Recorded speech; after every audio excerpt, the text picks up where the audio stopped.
It's now time to start the meeting of the Dixon County School Board. Let the record indicate that all school board members are present, as is the Superintendent Haiti Robinson, Clerk Tanya Baker, and Attorney Scott Mullins. I would ask that we stand for a moment of silence and the Pledge of Allegiance. I pledge allegiance to the flag of the United States of America and to the republic for which it stands, one nation, under God, indivisible, with liberty and justice for all.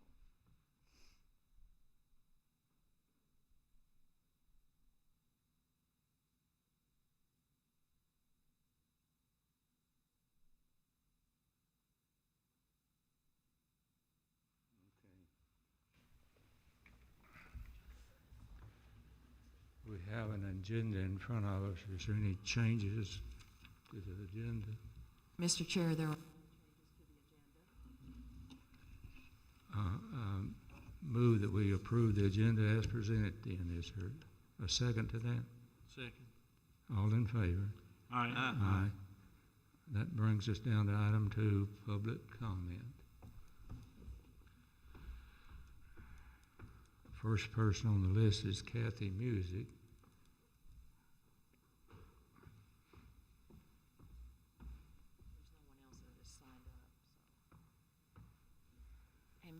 Again, if Mr. Mullins. Guidelines for public comments at Dickinson County School Board meetings. A period of time for public comment will be designated on the meeting agenda during which the public may comment on issues related to public education. The Dickinson County School Board believes that the citizens of the county should be heard, and this is an acceptable format for receiving public comment. After the public comment section of the meeting is closed, the public should not be allowed to participate in general board member discussions regarding agenda items. Public participation with the board members regarding agenda items can be disruptive, and the practice is prohibited by Robert's Rules of Order. It is the desire of the school board to treat each member of the public fairly and equally. Allowing one individual to participate while excluding others is unfair. The board may hold such public meetings as may be necessary to allow the public to more fully express their concerns, or the board may place the public comment section of any meeting at the end of the meeting to allow additional public comments. While we do not wish to restrict the free expression of opinion, we feel that certain restrictions may be necessary so that the order and reasonable standards may be maintained. We ask that the following standards be adhered to. The speaker will be recognized by the chair. Each speaker will be limited to 5 minutes. Speakers will refrain from the use of vulgarity or profanity and will avoid negative or embarrassing comments directed towards specific children or students. Board members should not respond to issues presented by speakers unless clarification is necessary. Matters of concern raised under public comment will be referred to the proper official for investigation and future board consideration if necessary. Again, our number for our public call, 835-1620, 835-1620. Welcome, Ms. Music. Thank you, Mrs. Robinson. Dr. Lyle, Mrs. Robinson, members of the board, my name is Kathy Music, and I'm the regional representative for Virginia Professional Educators. And I'd just like to take this opportunity to thank Mrs. Robinson and her staff for having on the agenda the consideration of hazard pay for our teachers. They have worked harder, they have worked longer. What they're doing is physically, emotionally, there's just a lot. And there's a little girl that I taught in 2nd grade, and she later became a teacher at the school that I was the principal, and she's a great little teacher, never complains. She works in Scott County, and I'm her Facebook friend, and as you know, Scott County had to go virtual not long ago, and she just did this post. Teachers are not okay because they worry about their kids when they're not in school. They worry about the ones that they can't get to come to, to meet virtually or whatever. So there's just a lot on them, and I commend you for considering. And I know that was not easy to jump through the hoops to get to qualify for hazard pay, there's a lot that you had to do that. And board, as you consider that, thank you for even thinking about the teachers. I know I've heard you commend them numerous times, but that goes a long way. So thank you for that. Thank you so much. Thank you, Ms. Music. The second person on the list is Phyllis Mullins. Dr. Lyle, I don't see Ms. Mullins here, Okay. and I don't believe, Mr. Setzer, would you mind checking to see if anyone else is? Okay. And we have no other Okay, that persons or citizens wishing to speak. okay. That moves us down to the consent agenda, item 3 then.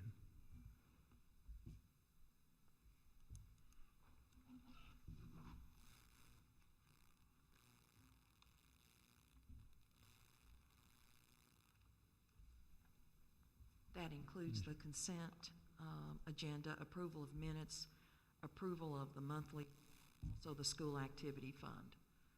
Dr. Lyle, for the board's consideration and Okay. approval. Is there any comment on any of those 3 items?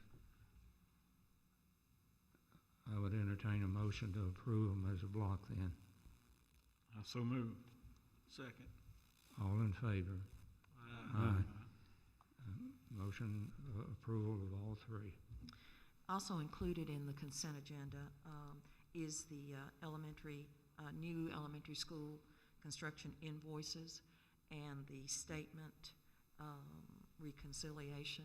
If we could have also a vote on that, Dr. Lyle, the board's approval on that. Okay, let's entertain a motion for the new elementary school report. So move. All in favor? Aye. I count the second move as the second. Information for the board. These are virtual conferences available now for the board, and just for your consideration. I think the one that is probably a good conference to attend, I know that it is, several of us have attended that, is the Capitol Conference on January the 25th and the 26th. And it will be a virtual conference. So if you are interested in attending that conference, if you will contact Ms. Baker, and she will be glad to sign that or to register you for that conference. If you have any questions, please let us know.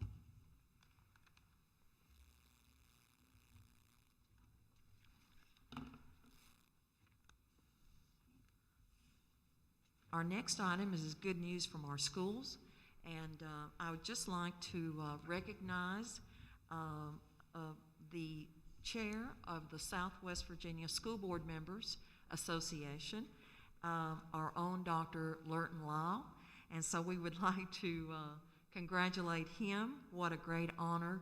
I believe that this is the first person who's been appointed as chair for the Southwest Virginia School Board Members Association, and so congratulations, Dr. Lyle.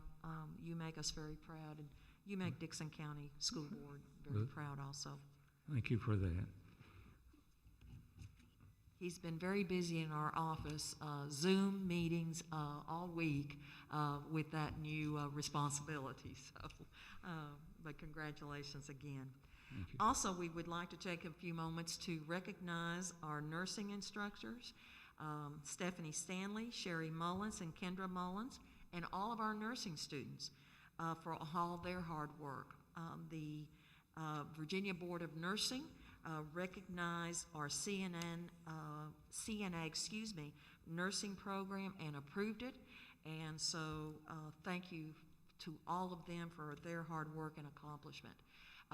This approval is based on the test passing rate of our students, and each year our students do very, very well with their help and their guidance. So again, congratulations to our nursing instructors and all of our CNA nursing program students. At this time, I'd like to recognize Mr. Setzer, who will present the attendance enrollment for October, and you have that packet included in your board packet. It includes the monthly attendance rates, the attendance percentage comparisons for 5 years.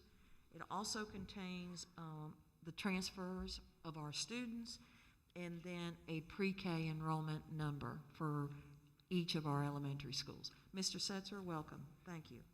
Thank you, Ms. Robinson. Mr. Chair, members of the board, for the month of, at the end of October, the division ended with 1,912 students. That's an increase of 5 students over the month of September, which put us back to what we started the school year off with. And as Ms. Robinson noted, as always, you have a comparison on the second page, a list of transfers out of our school system on the third page, and the last page shows the number of kindergarten students we have in our division or serving it at this time, which is 66. I'll be happy to answer any questions you may have. And our, Mr. Setzer, our enrollment percentages for our schools were very good, and Clintwood Elementary, again, received first place for that, sir. Well, Yes or no? As far as the percentages, you can see them to the right on the first sheet. Clintwood Elementary School had a 98.55% attendance rate for the month of October. Irvington, 93.49. Ridgeview High School, 96.86. Ridgeview Middle School, 94.7. And Sand Lake, 96.66. So all in the high 90s? Yes. So, that's very good. Thank you. Thank you. Thank you, sir. Any questions for Ms. We will move on to our next topic. And I'd like to ask Mr. Quisenberry and Mr. Quisenberry and Brandon Taylor with Skanska. As all of you, I'm sure, remember Mr. Abe Quisenberry, construction manager with our construction project with our new elementary school. And Brandon Taylor is here in place of Curtis Ellswick. Mr. Ellswick could not be here today. So Brandon, welcome. I think this is the first time that you've been in front of us and our board, and so our welcome to you. Absolutely. Thank you, Ms. Robertson, Dr. Lyle, members of the board. As Eddie pointed out, I'm not Curtis Ellswick, but I have been involved in projects in Dickinson County for the past 4 years since I came on board right out of college with Skanska. So certainly excited and enthusiastic to be a part of this project and work with you all. I'm going to give a very brief kind of high-level update on the project, similar to what Curtis would do, and then turn it over to Abe to give more of a little bit more of a detailed update on design and schedule and some of the permitting, and then we actually got a cool walkthrough video of the 3D model of design for you guys. And Brandon, if you'll wait just a moment, could we have the lights dimmed?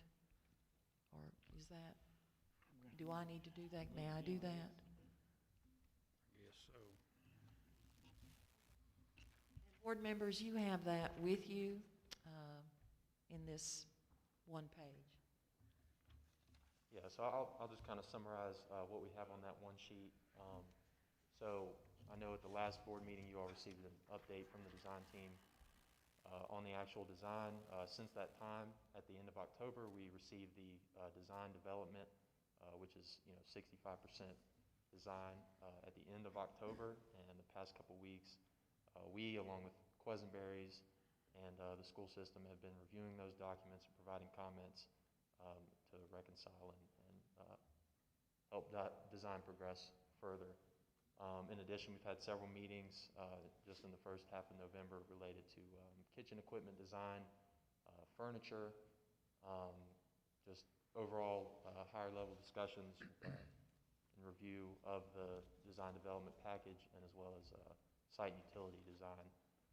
Beyond that, we've continued discussions with VDOT, provided them in the past few days an updated traffic study that they requested, or an amended traffic study, and so we are currently awaiting feedback from them and comments on that traffic study.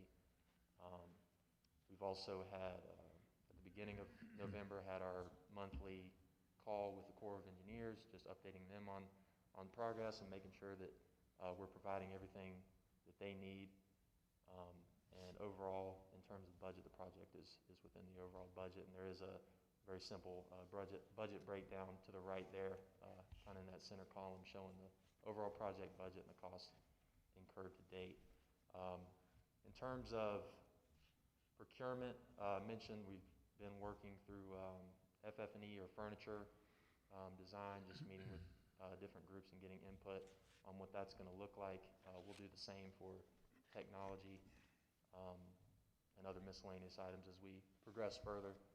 And then moving down to key action items there, I kind of mentioned those a little bit. VDOT, we've had discussions on playground equipment and furniture planning, like I mentioned. We're also working with the Corps and working through the environmental review process and making sure, trying to work through that as soon as we can. And then down at the bottom there, I've touched on those first two blue boxes in terms of schedule and what's been accomplished, what we're currently working on. And then in that box for the upcoming milestones, says November 2020 with the holiday, probably looking at the first week of December, Quisenberries will be bidding out the early site package. And then February of 2021, we're looking at finalizing the guaranteed maximum price package for the construction of the building.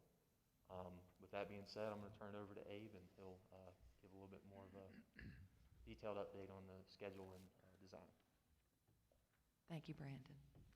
Thank you, Brandon, and Ms. Robinson, members of the board. As Brandon said, we've made it through the design development portion of the project, which is essentially 65%. We've recently finished our estimates for that portion of the project, and it appears everything's within budget and everything's on schedule at this point, so everything's progressing well.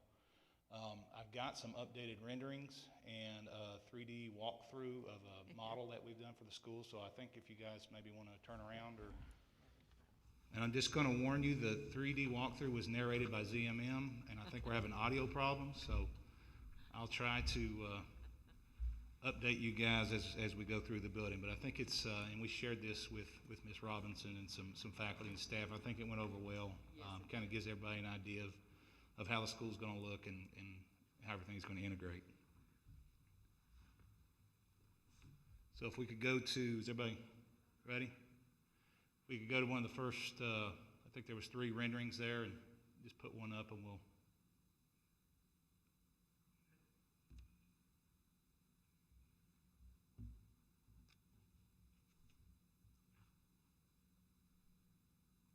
I was going to say, that's the school at night, but here we are during the day. This is the back entrance of the school. I think this is the back entrance where we're putting in the security. This might be the bus. Let me look at it here. It gets confusing because they kind of... No, I think that's the front entrance. That's the front entrance, okay. Yeah, well, what we're calling, so this is where the drop-off pickup, parent drop-off pickup is. There's kind of some confusion what the front and the back. But this is the area where there's the secure entrance. You'll see the secure entrance on the door right there on the left. So this is kind of the back of the house portion of the school. If we could go to the next slide. This is that same secure entrance, just kind of looking from a different perspective. And then if we'll go to the next slide, this is the bus drop-off area, kind of showing some of the glass where the STEAM labs are. And then the cafeteria will be kind of on the right over there where those other set of double doors are. So this will be where the bus drop off, where the kids get dropped off in the mornings and the afternoons. And then if we could go to the link, I will try my best to walk you guys through the 3D model of the school. And I'm sure if you guys have any questions or anything, I'd be happy to discuss as we go along.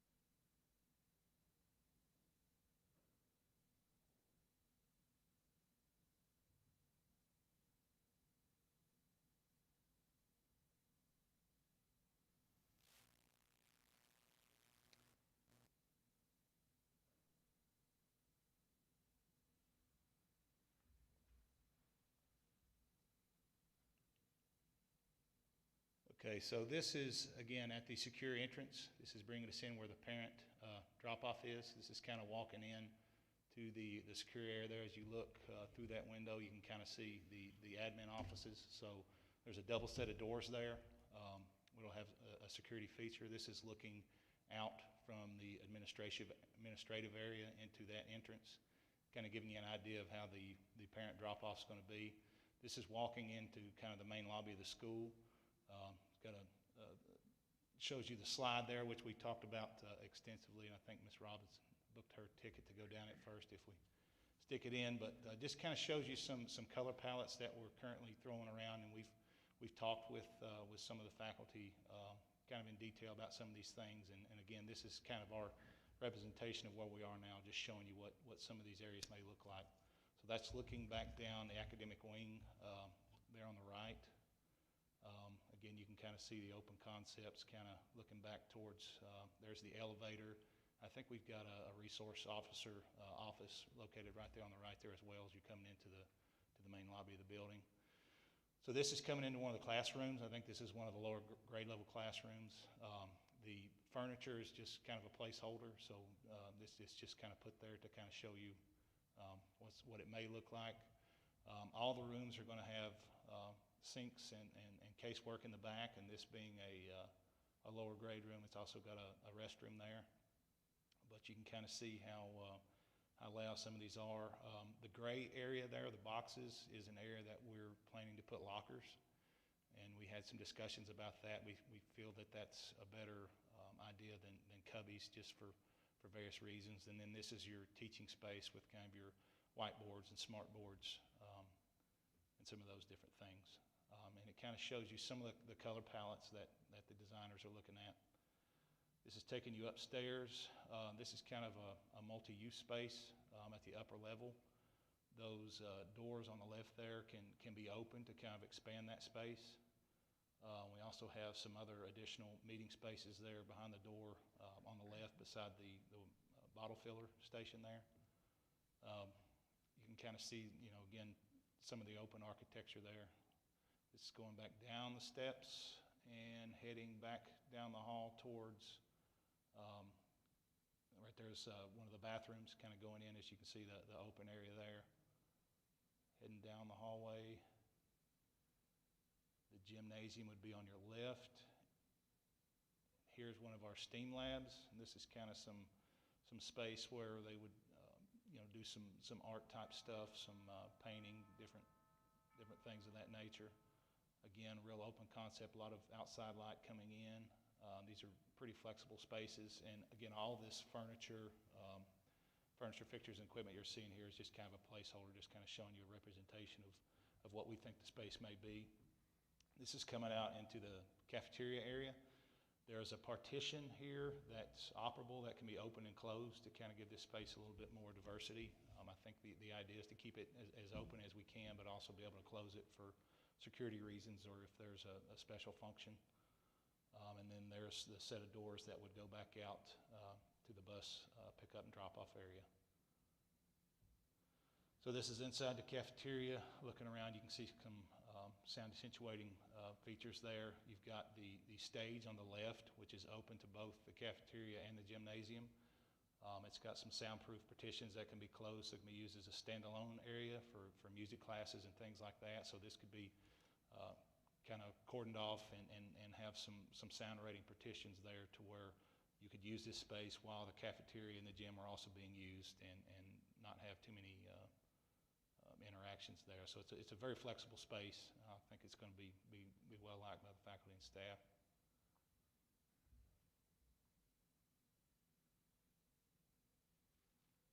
And then this is the gym area. We've got the bleachers shown here just to kind of give you an idea. We don't have any of the graphics or the court or anything shown there, but we put some second floor windows. This is looking from the second floor hallway down into the gym, just to kind of give you some ideas there. This is the bus drop-off area on that side of the school. And then there's, again, that same area in one of the renderings. So that was a quick and dirty walkthrough. I didn't speak as eloquently as ZMM did when they narrated it, but that was my best attempt. I'd be happy to try to answer any questions you guys have. We could go back to some of the renderings if you have any specific questions. As the board is back, we have probably met, I want to say, the last 4 to 6 weeks with various staff members, members of Miss Compton, our cafeteria food service manager. We've talked to teachers, elementary teachers at all of our schools. Today we met with our FF&E coordinator and had input from our therapists, our special education staff, our classroom staff, our media center, school counselors. I'm leaving someone out, I'm sure, art and music. But we've tried to include as many people to participate and to give us their insight, their input about what they want, what they feel that a classroom needs to look at. The one thing that, if you remember, Abe and Brandon, the one thing that we're hearing over and over is have enough plug-ins. Yeah. You know, in an older school, one outlet at the front and one outlet in the back of the classroom, and in today's time, it's just, with the technology, that just doesn't even begin to scratch the surface of what the classrooms need. We did take a poll of the slide, and from all teachers from all 3 schools, elementary schools, and that seemed to be a well-liked feature. They were concerned, of course, about make sure that it's closed on the top and closed on the bottom. Yeah. And that rendering doesn't show it, but it's completely enclosed. Yeah, that's just a placeholder. Yeah. And that was one of the things, the idea of the slide is, for one, it's a unique feature of your school, but that would be, if a class gets perfect attendance or something Correct. like that, or does well on some testing, it's more of a reward to kind of use the slide. And when it's not in use, it'll be fully enclosed, have, partitions at the bottom of the top. But the thought process there was to have it something unique, have something that the kids could get behind, have a tangible reward. And I know it's a bit polarizing, but I think with the right amount of thought process, I think it could be a really neat feature. And so the teachers that we met with, and I'm sure there's various opinions, but they all appeared to really like that and the concept of that. And it's something new for us. And so we are just kind of working through.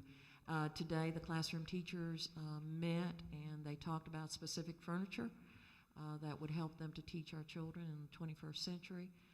The color scheme, everyone loves the color and wants it a colorful place for children to attend. So I feel like we've done, just with your help and guidance, just an amazing job.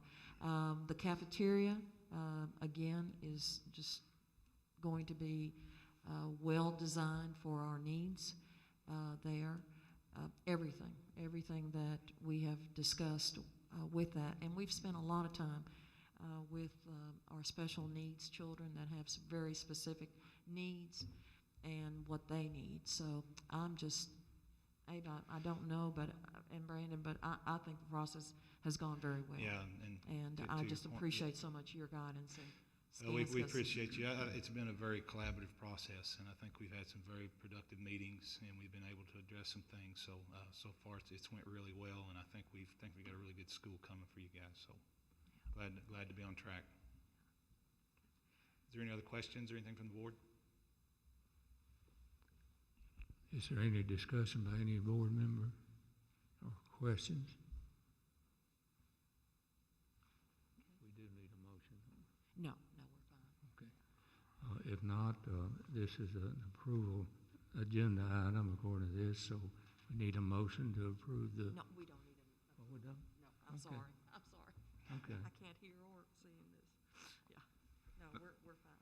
Thank you all. We will have them again next month. Thank you all. And so welcome again, and thank you, and happy Thanksgiving. Thank you.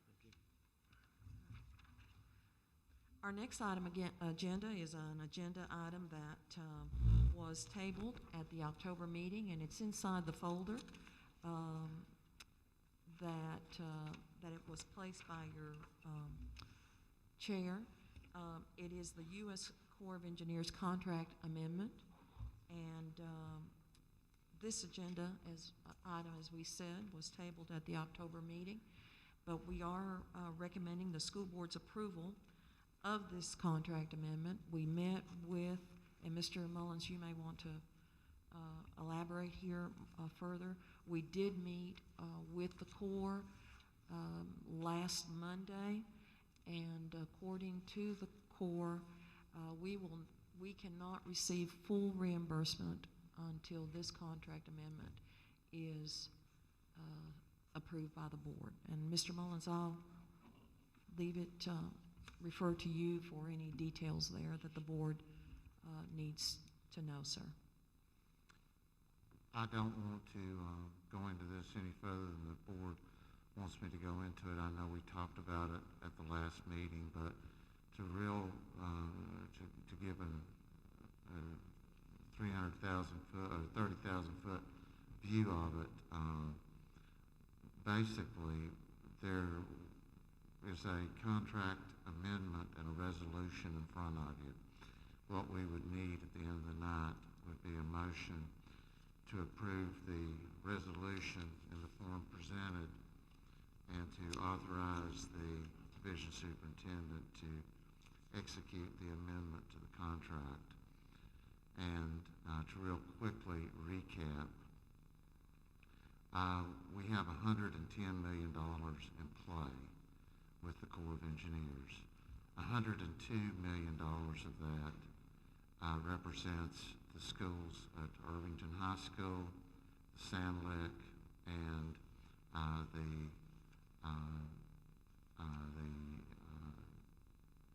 the outbuildings at Hayside, and then there's $8 million that represents the Clinchco contract.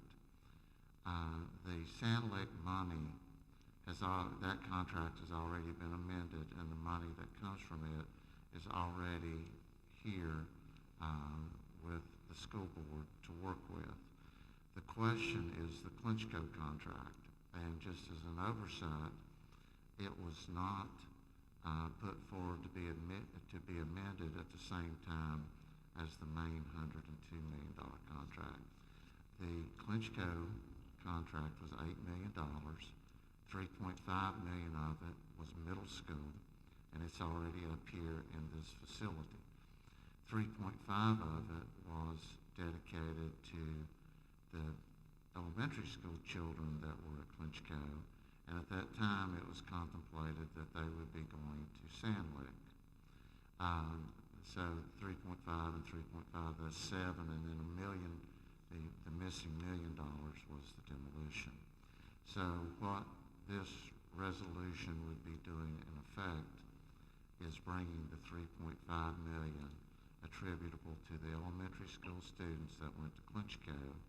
That money would be put into this proposed new elementary school. And so that is, I guess I'm just stating the obvious here, but without that $3.5 million, you don't have the money to build the school here or anywhere else for that matter. And so, it is a critical component as far as the money is concerned on the state budget of building a school. And so the Corps of Engineers sent this to us on October the 27th. We had our meeting on the 28th. The board got it at the 11th hour and decided to table until tonight to consider. And so, if there are no questions, I'll... Well, prior to taking that up, I may have moved on down the agenda too far, but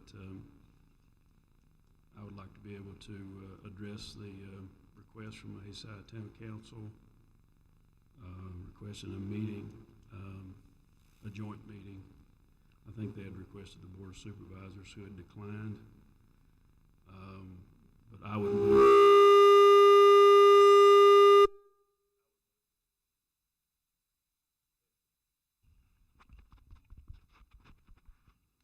I move that we would grant that request from the Hayside Town Council.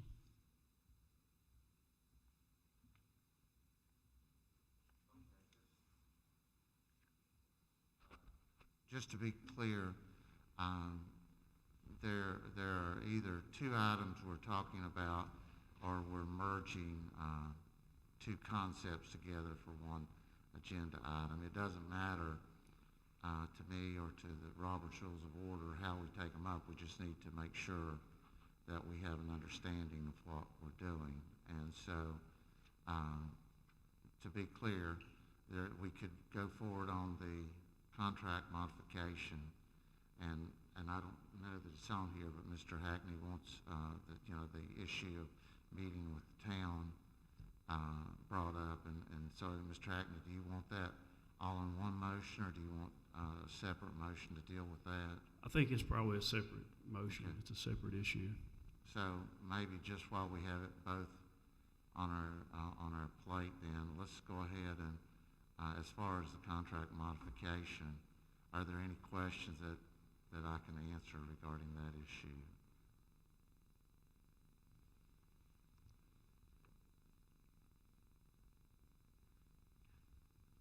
Are you suggesting that we go ahead and vote on the contract change, and we don't have a second to the motion, Mr. Hackney's motion? I think Mr. Hackney's going to bring that motion up next, and or at some point. But it's two separate motions, as I understand it. So the first would be a motion to approve the resolution of the Dickinson County School Board in the form presented that was prepared by the Corps of Engineers, and to authorize the division superintendent to sign the contract modification. Yeah, I have no preference as far as the order that we take them up. I was just looking at the agenda. We had the Hayside issue ahead of that issue, but it doesn't make any difference to me. Can I make a motion then to go ahead and approve the resolution and the contract? Is there a second? Second. It's been moved and second to approve the amendment to the contract. Is there any more discussion? Then I'll call for a vote on it. All in favor of Mr. Mullins' motion, let it be known by saying aye. Aye. Any opposed? No. Motion carries 4-1. And for clarity's sake, before we leave this afternoon, the Corps' resolution will require you to sign, and for the no vote, we'll just make a notation for the record that the no vote would be, for each signature, and the no vote will specifically say voting no, and that way it'll be clear the resolution was passed on a 4-1 vote. Now, just before we leave it, I don't know, Mr. Hackney brought up the issue of the request from the Hayside Town Council. Is that on our agenda? Were we intending to amend the agenda, or is that on the agenda? Mr. Mullins, that was part of the elementary school presentation. That's in the board packet.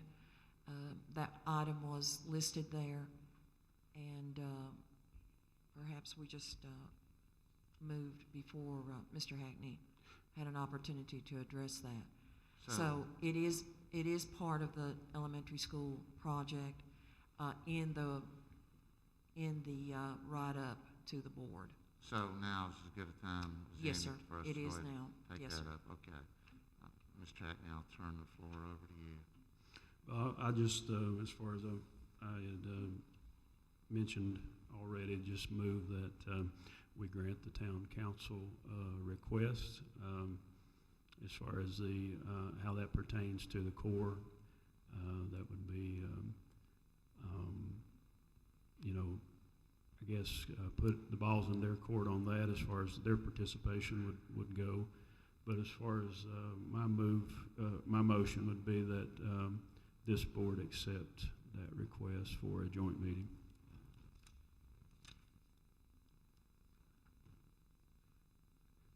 There is a motion on the floor, as I understand it now.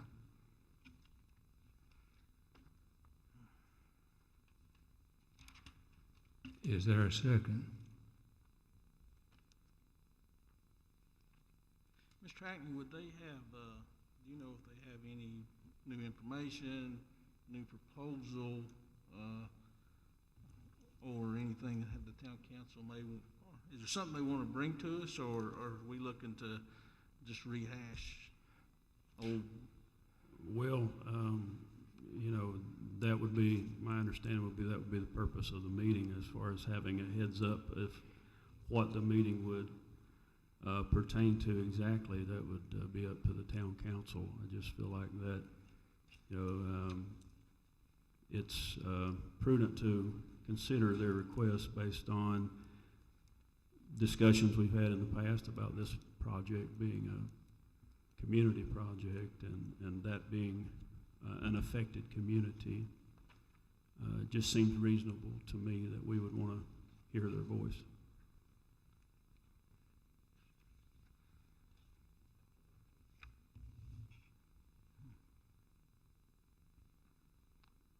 Well, I don't mind myself to meet with them. I would like it to possibly us have an agenda to where we actually talk maybe about some new things. I would love it if they had some new proposals or new options, to be honest with you. But in light of that, I'll second your motion and we'll vote on it. The motion has been seconded. Is there any more comment from the board members? The only question I would have, Ms. Robinson, how many times have we met since January? Since last January, I know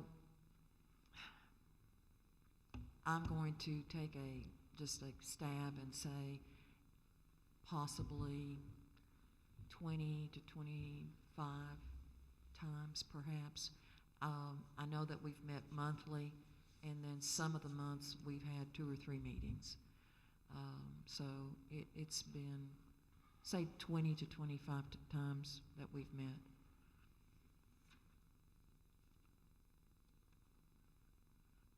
It seems to me that they've had an opportunity. We come here, we publicize the meeting, everybody knows we're here. And at this date in this process, and all of the things that have been involved, you know, if we go back to, you know, everyone else except me seems to know more about what happened in 2011 than I do, and for good reason. I stayed far away from all of that during the time that happened. You had the IDA, the Board of Supervisors, and the school board. Yes, sir. All involved until, and apparently everything went well for the most part, did it not? Yes, sir. I would, my opinion is yes, sir, it did. We've had these discussions here in open session for, you know, 11, going on 10 months, I guess. We've had multiple meetings to address various issues, and the lawsuit that came up, I don't know what year was that lawsuit put in? I'm sorry? What year was the lawsuit instigated? The lawsuit was instigated in 2019. I want to say June or July of 2019. 2019. Yes, sir. And Skanska, I don't remember the time that Mr. Ellsworth came here. I don't know what the public knows or the town council knows about what we know. I came here in January. I had met with Mr. Barton and Mr. Yates at Hayside. I went over the property with them at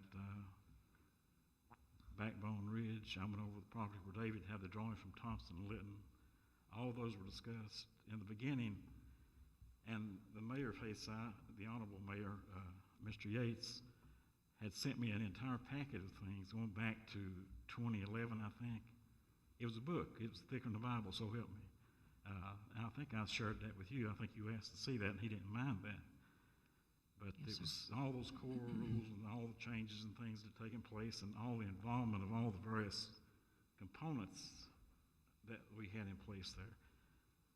And then when Jason and I and Jamie come to the board, we're given 3 outlines of a project, of potential projects. The one been backbone, and I don't know if I carry this stuff around for the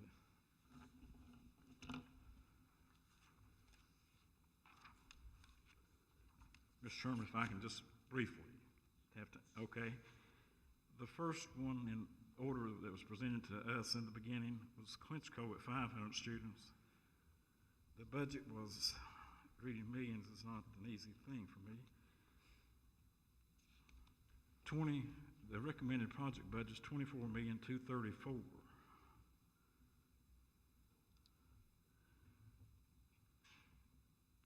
That was stated to be $327,147 under current funding. That was discussed here publicly more than once. The next project was Clinchco with 569, and that came to $1,266,350 more than the current funding.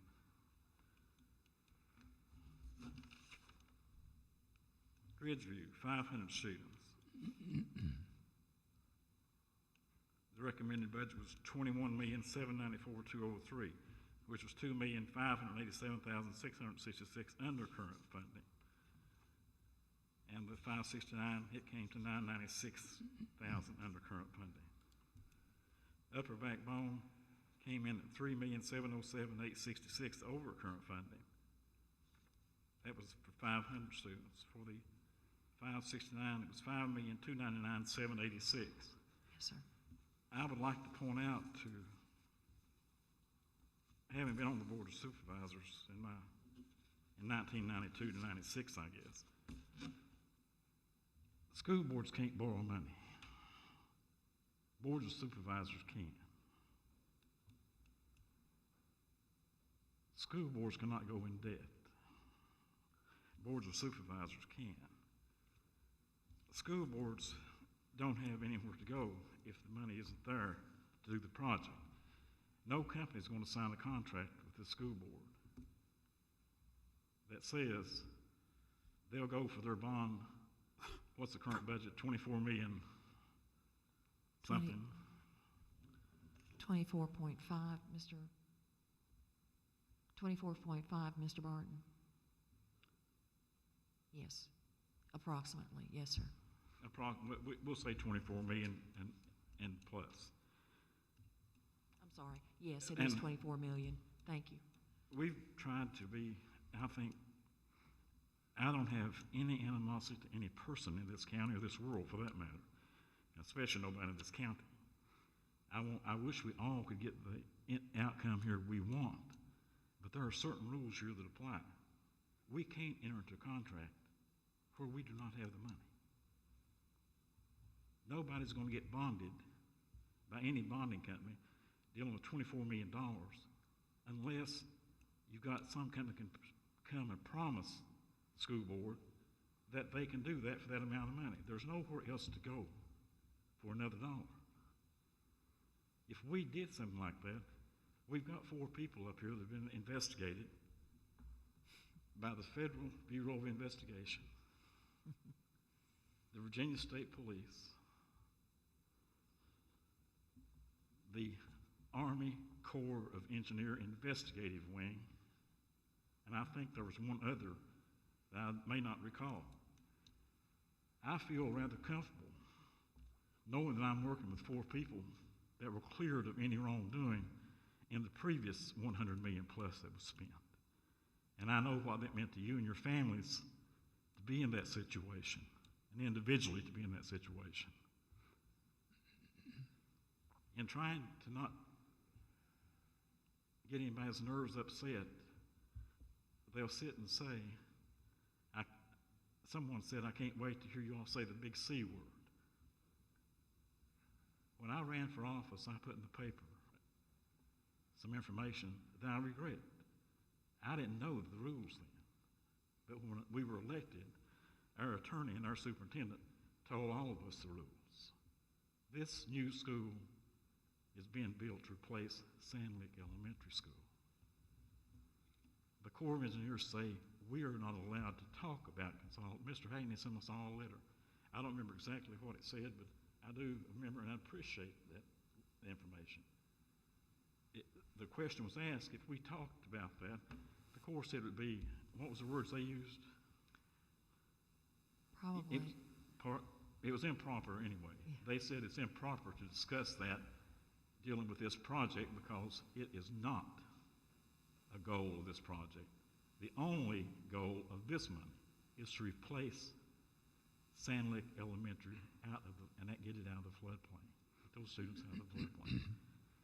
Now, we can, folks come and they ask and we say, no, we're not there yet.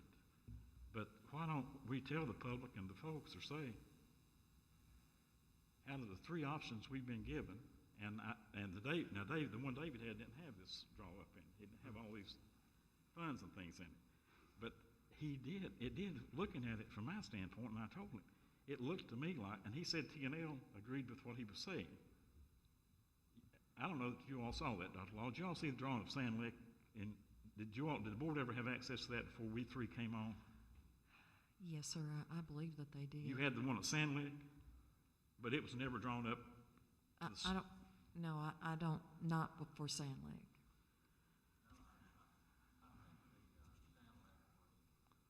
It was done internally, but I don't know that there was ever any documents presented to the school board on that. Correct. Well, I was curious about that because there were none in any of the information I had. But David showed me a drawing that T&L had done. And frankly, just by looking at it, it looked to me like something that possibly could be done. But when we asked Nancy about that, when we were going over the other three, Jamie and I both spoke to the gentleman. And I had never met that gentleman before, and I don't think you had either. Right. We talked to him and asked him about that. He said it was T&L, he was familiar with that, and said it was problematic. Now, that's what we were told by the gentleman that works for the company that the school board hired years ago, and who did Ridgeview, I understand. Yes, sir. And that was the information he gave. He also was the one that presented us the numbers on this. The only property that came close to $24 million, that is all the money that the school board has. There's nowhere else to get any more money, if I understand this right. Correct. They are examining this property in detail to see if it is proper. If it is proper, this board only has one place, there is no other place to go. And I know that, and I don't know that anybody else knows that. There isn't anywhere else to go. It's not going to please me or anybody else the way things. This school board had nothing to do with citing this property. The money and the cost decided the site. It was not us, that did that. And everybody up here, I think, knows that. It was pretty well done before the three of us came on board. And these numbers were out there, before we came on board. Now, through the years, I know all kinds of things happen, but I am not really aware of that in detail, and I simply listen to what's been said and just put that in a notebook. But for me, I want it to be legal. If I make a vote, I want it to be within the money. That company needs to give their word, their bonding for that property. Wherever it's built, all that has to be in place. This isn't something you can just say, well, I want this or I want that. The money has to be there, and the law has to be there. Whatever we do, we can't vote for something improper. That would be illegal, in my opinion. And then we'd be investigated along with the other four. This has to meet the merits of the law, the letter of the law, and the money has to match the site. If we don't have the money, there's nothing else we can go. We can't borrow money to do this. The law doesn't allow us to borrow money, and for good reason. We work on appropriation of the state, the local, the state, and the federal government. And, I guess maybe some of us should have said this earlier in this process, but I have great respect for all of those folks that come here and talk, but I don't think they understand. Some of them know a lot more about this history process than I do. But it seems like we know more about the current standing than a lot of them do. Or else I'm missing something here. We're waiting for the experts to guide us on whether to make that vote to make the money match the property. And we haven't got that affirmation yet. I like to be patient. I don't have any problem meeting with those fine people down there. In this stage of the game, I have to ask a question. I've been here 20 times. The meeting's publicized. Why didn't they come and talk to us? Well, and I'll clarify my position, and I don't want to speak for the mayor or the town of Haysau or any members of the town council. I think, they have already, taken this up and voted on it, so I don't want to speak for it. I don't even know specifically if a meeting would bring forth any new information or if there would be any game changers involved. I'm not aware of that there would be. I know that, they have concerns that I think are valid concerns that they would like to voice, whether it's any information that we don't already have. I'm not aware of that. I think that the town council and the mayor certainly respects this board's right to not grant that request. The board certainly has. Our board certainly has a right to vote on that the way we see fit. My position in bringing the motion was and is that my view is that I don't have any issue with hearing what they have to say. That's sort of where I'm coming from with it. Is there any other discussion? I do not mind that either. I don't mind hearing them. I'm just saying the door is open here. We publicize it. I do think, Mr. Rasnick, as well, that there was a desire, and quite frankly, our board would probably have this same desire, is to, have the Corps of Engineers feedback on that. And we know their position based on emails that they view it's a community and a board decision. They're not involved in the direct, they're not trying to dictate that, but to have their feedback. Or I think that the town of Haysau may have been part of what brought that to a vote for them. Okay, I understand. Hearing no other discussions, I think we'll vote on it by roll call. And obviously a no vote is against the motion, a yes vote is for it. And I'll start out by voting no. Mr. Mullins? No. Mr. Hicks? Yes. Mr. Rasnick? No. Mr. Hackney? Yes. According to my tally, it fails 3-2.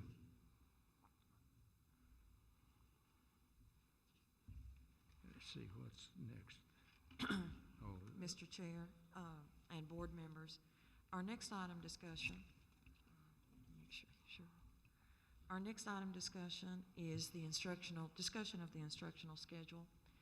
And as you recall, the board has been very involved in making decisions and trying to assess the data and making a decision about whether to remain hybrid, which is cohort A and cohort B, or 4-day schedule.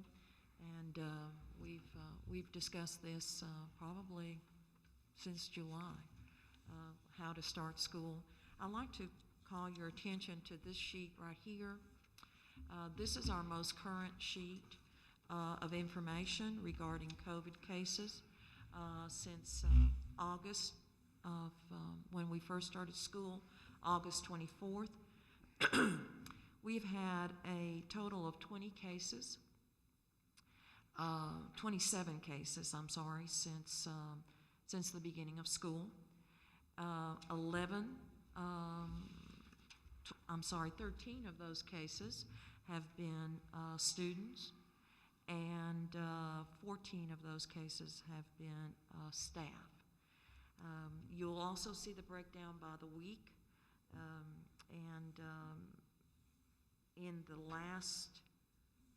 the 11th week we had 6 cases, the 12th week we had 2 cases, and so far this week we have had 2 cases. Currently, we have 13 students in quarantine, and 1 is in isolation, and that means that that is a positive COVID test. And we have 3 staff members in quarantine, plus 1 which is in isolation, and that is the case, of course, again, that person has been tested positive. I know that I've shared with you the information from Dr. Cantrell as to what her recommendations are. And so as far as our surge, and we're seeing in our region a surge, we are at highest burden and trending upward and at substantial transmission. And so the board again comes and deals with this issue. You know what Dr. Cantrell's recommendations have been, and I've shared with you what other school divisions in our area are also doing, I think just to give you as much information as possible. I think as far as, and I spoke to our nursing coordinator, the school is not the transmission of COVID, and you know, that is coming from our community, and then it comes into our schools. But as far as students getting sick in our schools, that doesn't seem to be the case. And I know that's difficult to understand, but that is a fact. It's also a fact that we've had as many, if not more, students that are virtual that have tested positive for COVID, who've never set their foot in the school, but yet they've tested for COVID. I feel that our schools are probably the safest place for our children to be, but I also recognize, as Dr. Cantrell does and many of you do, that we have the holidays coming and families may gather and all of the other things that families do at Thanksgiving, and so will the transmission be greater after that, and the numbers. According to the experts and the data, it appears that may contribute to that. So here's where we are, trying to make a decision, of course, about what to do. The end of the first semester will be January 18th, Mr. Mullins, is that correct? Mark Mullins? 15th? Thank you. And so the second semester will begin January the 18th, and I hope at that time that the data will substantiate that we can return 4 days a week. You know, if all of the vaccine information is correct, then perhaps that will be starting to roll out. It won't immediately come to our children or to our staff, but it at least we'll begin to see that some. So that is one aspect of that. But I think that the 2 things for the board is, number 1, the week after Thanksgiving, is there a consideration for that week? Is there a consideration to then look at beginning 4 days a week, the beginning of the second semester, which will be mid-January, and hopefully will be, you know, the numbers will be down, and all of the other things in between that. The governor's mask wearing, of course, last Friday, it has impacted some of our staff and our students. Not so much our staff, but it has impacted our students and the decisions that their parents have made to go back to virtual. So I, of course, am prepared to answer any questions that you may have, but I'll open up for discussion and questions from the board at this time.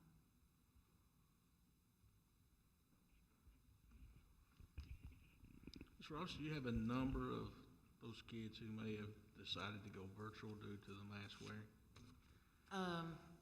I'm not certain. Yes, I do. It's approximately, it's slowed down a little bit, but it's approximately 30 children that have gone virtual since then. One of the things, and we're not quite sure, many of them, we had a high number of high school students that went virtual on Monday, and we think that they just came from virtual to hybrid, and we don't know how much that contributed, but we've also heard from parents, and I'm sure you have, that are very concerned about that their child has to wear a mask all day, and even though we take mask breaks and all of those kinds of things.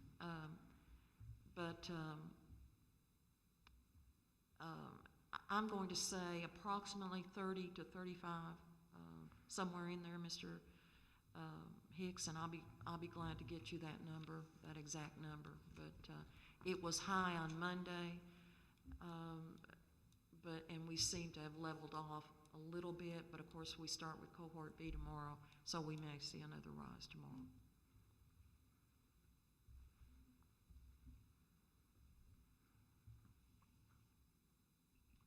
What has Wise County done, Jason? I don't think they have taken this up for discussion. Mr. Bones might can answer that, but I don't think that there's been any discussion of it at this point in time. I don't think so. Not as a board. So they're gonna go right on the regular schedule then, is what you're saying? The current schedule? Mr. Isaac, I have some information. I was asked by the board to kind of survey our neighboring counties, and I sent that email, I think, yesterday. And we have several counties around us that are not taking any action at all. Their belief is that we try to stay in school as long as we can, for as long as we can, okay, as long as the numbers allow us to do that and we can operate schools. Wise County is one of the counties that has not, at this time, has not made any change in their schedule. Washington County at this time has not made any change in their schedule. Smith County at this time has made no change in their schedule. Lee County has went virtual today, and they'll be next week, and then they'll come back on November the 30th. Russell County is going virtual the week after Thanksgiving, and then coming back on the 7th of December. Buchanan County, their board has gone virtual from the end of the Thanksgiving holidays all the way to January. Maybe some of you remember the others, but there is a lot of variety. There's not a clear picture, and boards, like you are wrestling, what is the best thing, and following the data, and what's best for our students and our staff, and there are no answers. There are no easy answers. It's easy to see the people, the good people here, and the patrons and the kids and the employees have handled this well, in my view. And I think those other counties have to be in that same status, because I saw your email, and it did surprise me that so many were staying with the schedule as is. Yes, sir. And that was the majority out of that group, was it not? Yes, sir, it was. I mean, significantly. Yes, sir. If I recall, that's true.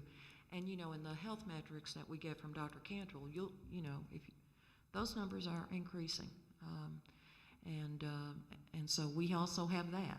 It's a balance. We have a surge in our area, in our county, in our region, of COVID cases. That's why the governor has taken this mask mandate across the state, hoping that that will mitigate some of the COVID cases. But and then there's some boards that believe that children need to be in school. They believe, and I tend to agree with this thought, that Christmas is a very stressful time of the year for many children and many families. And so would it be best to try to remain in school through the holidays? Again, I can't make a recommendation to the board, and I know you're not asking me for one, because we don't know. We may, tomorrow, we've had 2 cases today. Tomorrow we may get 20 cases. It's just difficult to judge. Well, my thoughts are, I certainly agree with you that the best place for kids is in school, but we have to look at the data. We have to consider the information. So I think with that, going off of what Mr. Rasnick said, even though we discuss it every meeting, there's no right answers. We have to use the best information that we have. We have to try to keep kids in school when we can. I think that being said, some of the numbers we're looking at right now is concerning. My thoughts would be, certainly as long as we have data to say, let's keep it with our hybrid program, we do that. I think with the holidays coming up, and I think this is an issue to consider as well, this Sunday is a day that a lot of families hope Thanksgiving. It's not everybody has Thanksgiving at the same time, especially with travel. I would look at it or suggest that we consider going virtual next week and the week after, and look at the information we have. Through the 4th, you're saying? Yes, and then on December the 7th, if we're able to return to our hybrid, at that time we will have further information from Dr. Cantrell to be able to do that, or make another decision at that point, which would be another 2-week increment that would take us through the holidays and the next scheduled Meeting. Day. Yeah, we have the next scheduled meeting, and then the next scheduled day of school would not be until January the 4th at that point. When would that be, Ms. Robbins? The December meeting? Yes, sir. I believe that's on the 16th. 16th, yes, sir. It's on a Wednesday, December the 16th. And then children and schools will be closed on the 18th of December. And then staff members return, or children return, on January the 4th. Is that correct? Thank you, Mr. Mullins. Well, January the 4th. Yes, the sir. evidence seems to suggest strongly that our children are not the source of the spread of this. Is that your take on this information? Well, I'm not a medical person, Mr. Rasnick, so I don't want to make a medical statement. I can share with you that Dr. Cantrell has said that from their data, the students aren't coming to school and getting sick, okay? The school is not the place of transmission. It's outside activities. And then students come to school and then they're tested positive. And then we have to, of course, be proactive with that. I hope that makes sense, because even to me it sounds, but as far as children, we're the source of the spread of the virus. Dr. Cantrell herself says that the schools are one of the safest places for children. Well, I think I agree with what Mr. Hackney said, that obviously the best place is for the kids to be in school if they can, and their parents are good with that at this time. They have a choice, obviously, but December the 4th to stay out that long seems reasonable to me. There is some evidence around the country, apparently it's reported as such, that sometimes these gatherings do end up in having some negative outcomes. Yes, sir. And I think the December 4th and then let them come back be virtual up to that point. Is that what you're recommending? Yeah, I mean, one of the recommendations? Well, I think that was Mr. Kind of a Hackney's. combination of Yes, both sir. of us, I think. I think what Mr. Hackney's saying is that to begin going virtual on Monday of next week, and Mr. Mullins, what day would that be, sir? Just to make sure. Thank you. To go virtual beginning Monday, the 23rd and 24th. Then students are out Wednesday, Thursday, and Friday. There is no school Wednesday, Thursday, and Friday. And then to go virtual the week of November the 30th through December the 4th. And then returning back to hybrid on Monday, December the 7th. Is that correct, Mark? Thank you. If, again, I know the doubt that none of us have all the information, and no one else does either, but we still have to do everything within our power to keep everybody as safe as we can, and I think that's been done. I think it's been effective. It's just that it's something we can't let up on, can't take a break on. Yes, absolutely. This, I would like to see in January, if we come back, you said that at the semester, what date was that? It was in the middle of January? Yes, sir. I want to say January the 18th. And 18th the is the 4-day first. week, the 4-day week will be considered, our meeting will be after that in January, will it not? Yes, but the board can have a special call meeting Okay. early in January, or they can discuss that and vote on that in December. And then, given the data, of course, substantiates that, then we look at going to a 4-day week. And we realize that's day by day because things It really change. does. It really does. Well, and there's another issue with, and the reason I think we have to really consider when we come back in January of being at 4 days a week is one of the reasons that we voted on hybrid was because of some of the issues, especially with the younger children,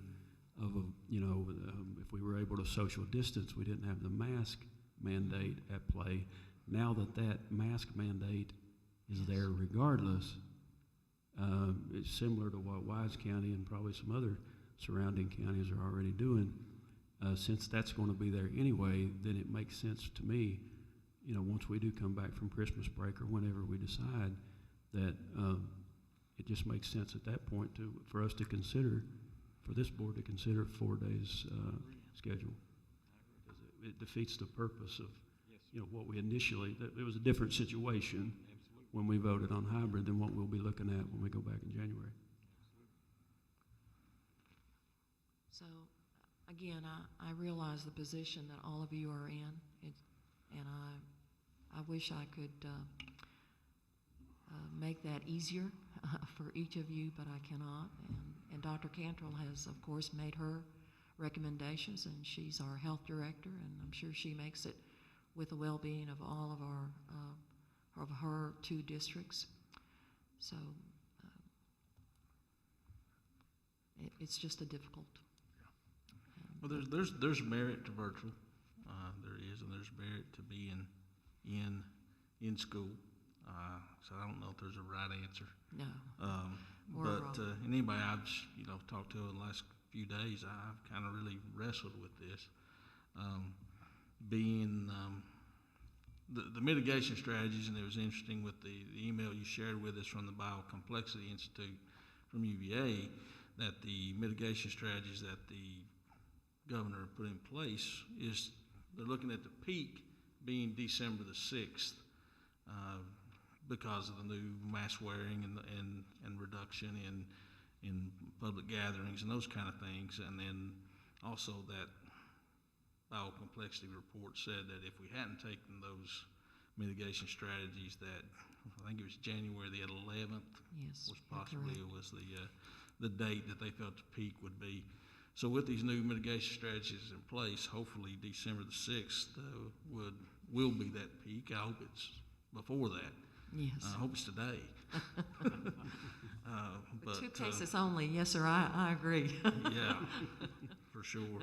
And but you know, I feel like you know, definitely a few days break in there. Going virtual would not be maybe have something some merit to it. Specifically because I think all of our goals up here are to get back into school as normal as we can get as soon as we can. And I don't know. I know you all are probably like me, that you are so tired of COVID that you can't stand it, you know. And it sometimes most of the time you feel helpless because well, let's just sit and see what the numbers are, you know. At least maybe being proactive, and so let's take a couple of days off. While it may upset some folks, to me it feels like we're actually doing something to try to lash back out at COVID so that we can get back in 4 days as soon as we can. And then looking at those days, if we were to take that week off beginning Monday, is it Group A? Are they Monday, Tuesday? Yes, sir. So by doing that, I mean those folks would only miss 4 days of face-to-face, and Group B would only miss 2 days face-to-face in that. So, you know, you don't really ever want to give up, you know, some instructional time, but that's kind of a cheap one, really. You know, the decision, when the recommendation came to allow Ridgeview High School to transition to all virtual, that was difficult. It was difficult to talk to each of you about that. That helped us at Ridgeview, okay? I mean, our numbers were, you know, 13 staff members and 30 to 40 students in quarantine. And we have very few of those now, and we don't have any isolation COVID cases, positive COVID cases so far at Ridgeview High School. I believe I'm correct in that. I see Mr. Compton here, but I'm not going to ask him. But changes by minute, right? Yeah, it changes Don't minute to ask. minute. But so it does help, and we want to just ensure that our children have a good Thanksgiving, and that we do the things that we need to do, and then get back as soon as we can. I think we all know that virtual is okay, but we're just ready to get our children back. And I think Miss Music said that well. Our teachers are stressed. We don't see our children. There's just, and it's everywhere. It's not just in Dixon County. The frustration with virtual and hybrid and all of that. Maybe another good reason for it. The 7th, is that the day that athletic practices begin? Yes, sir. That On would give a Monday, few days December break. the 7th, girls, boys basketball, and cheer begins. Of course, our football team is involved in conditioning and those kinds of things. So, yes, sir. I mean, it'd be nice if that gave us a chance of possibly finishing that and those kids having some shot at a halfway normal season. Yes, sir.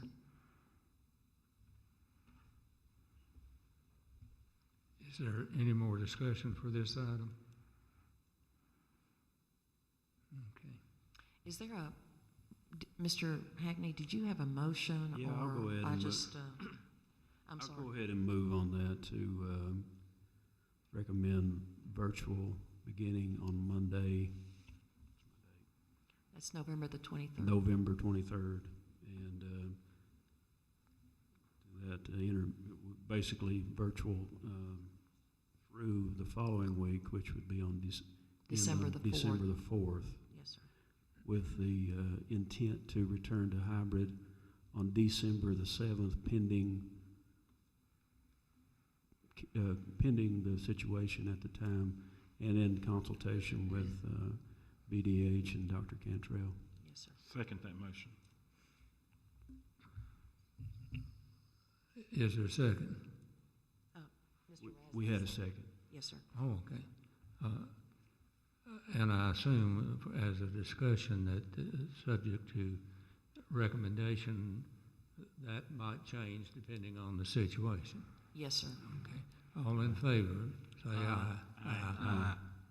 Mr. Chairman, the question I'd like to ask Mr. Mullins is that if we leave and something does occur that needs attention the next day, does our superintendent authorize to make a decision that we haven't voted on if the situation demands that kind of action? I think if we had an emergency situation, that the division superintendent would have the inherent authority to deal with it.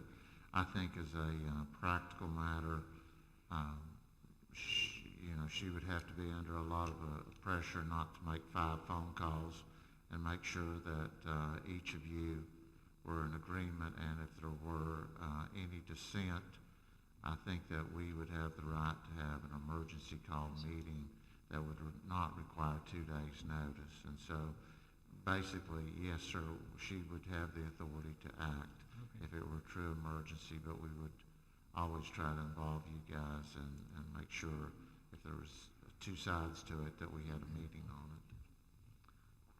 Very good.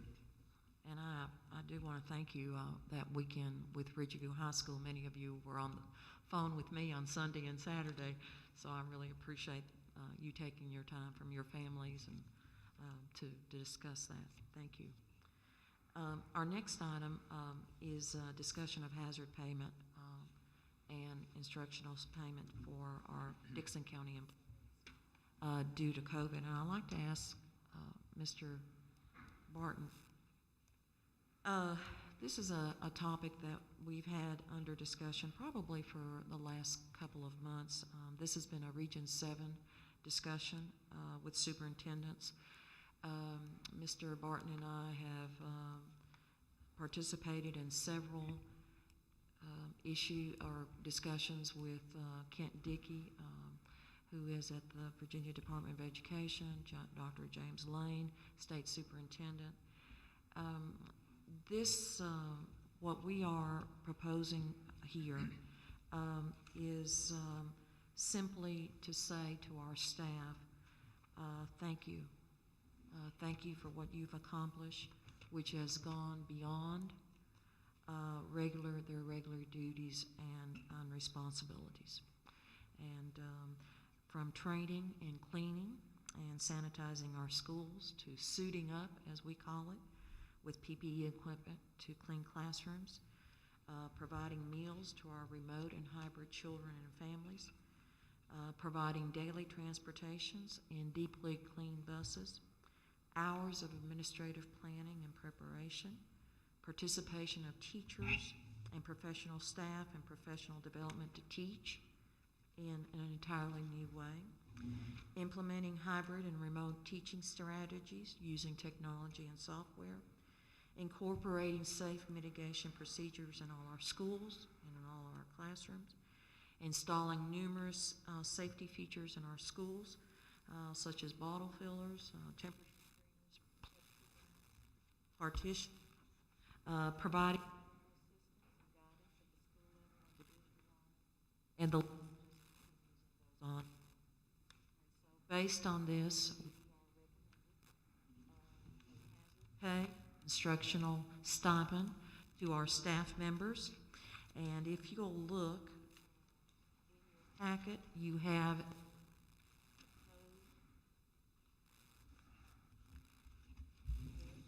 a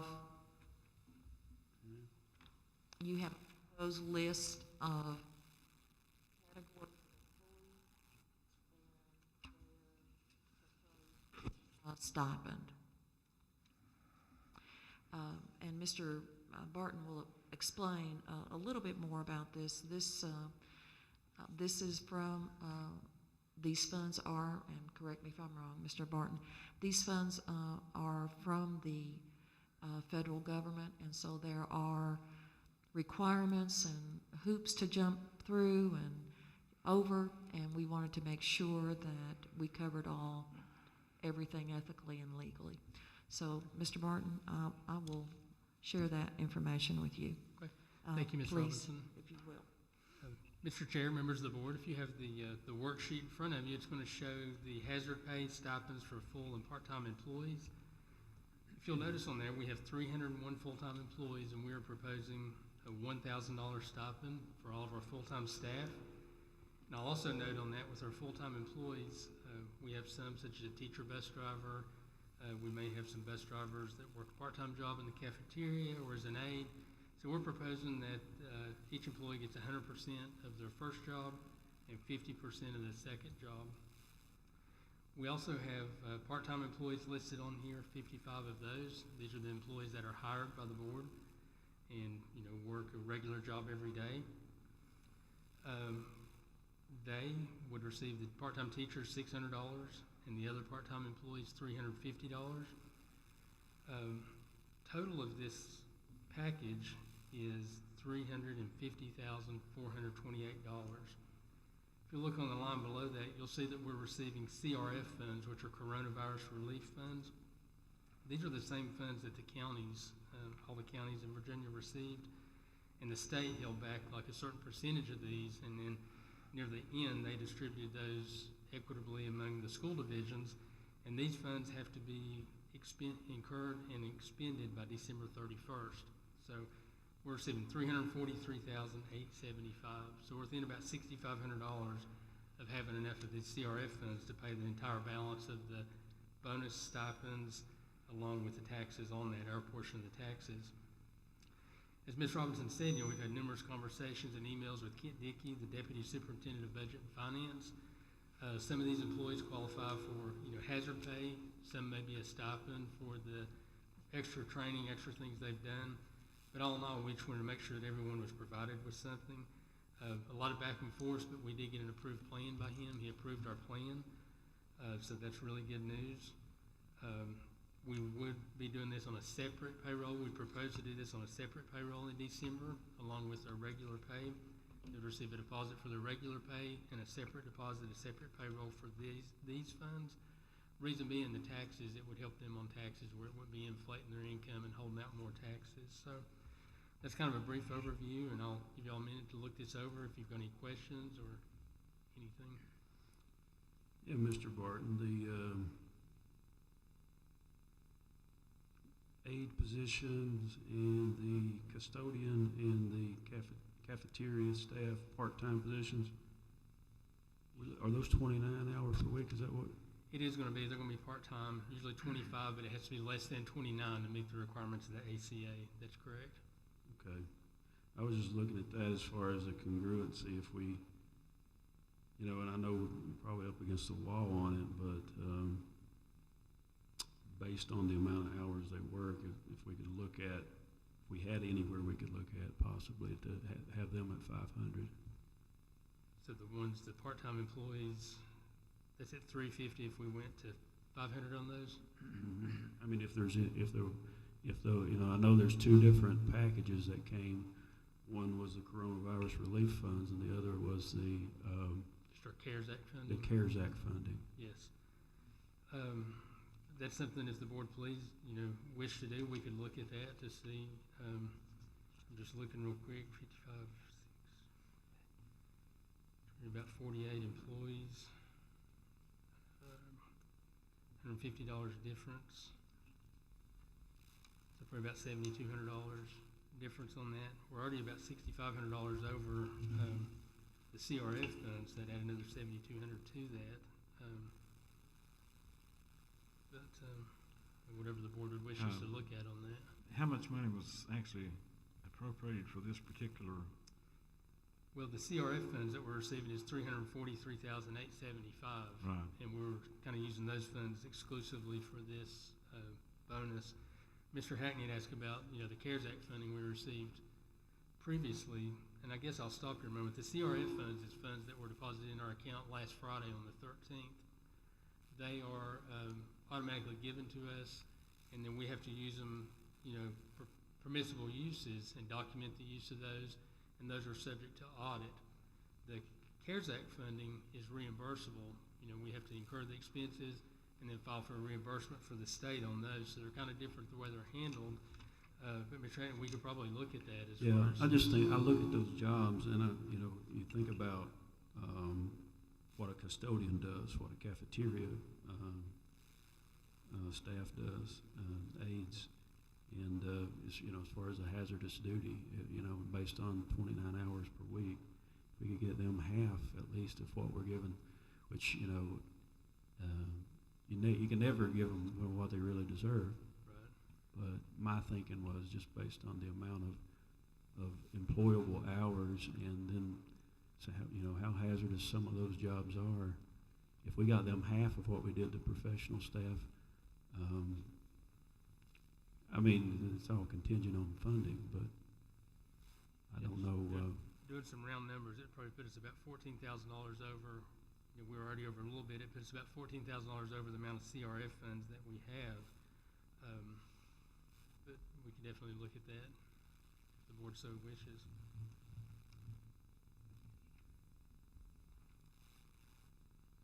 We,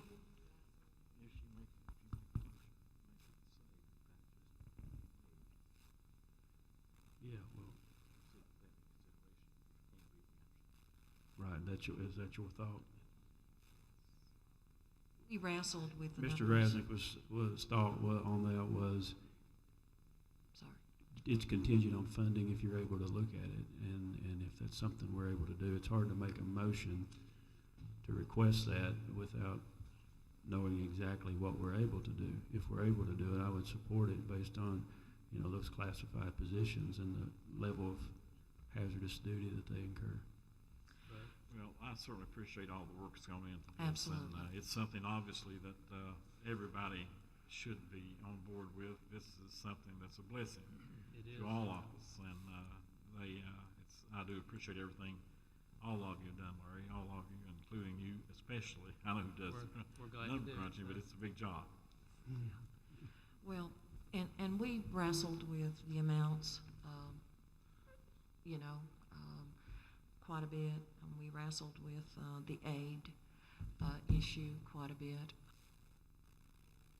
Even with if an employee had two positions with us, recognizing both positions. Certainly. I know that other school divisions did not have just one job. That's the only thing. So again, there are no right answers, no wrong answers. We were just trying to be as, I guess, to say thank you, Certainly. first of all, and recognize the work of everyone, knowing that even for the professional, $1,000 is not enough. Mm-hmm. We wish we could give them more, but we were also trying to stay within budget. Certainly. And I And, appreciate that effort on the budget end And of it. so again, there are no answers, but if we could get a clear direction from the board, does the board want us to look at this again for the aides, knowing, I think that you said that we were going to be over how much? Round numbers, I was just figuring here about $14,000, and to answer Mr. Hackney, we probably could look back at the CARES Act funding on that. You think that's reasonable to do that? I think we can. Okay. Or that would be one, or just to approve it as it is, and then move forward. So I guess we just need direction from the board as to Well, where to go. it may be, Mr. Chairman, it may be better if we approve as is, with the caveat that we can come back to that if that suggestion Mr. Hackney made is possible to do. I think that would be the right. And now the board will meet on the 16th, and payroll will be on the 18th.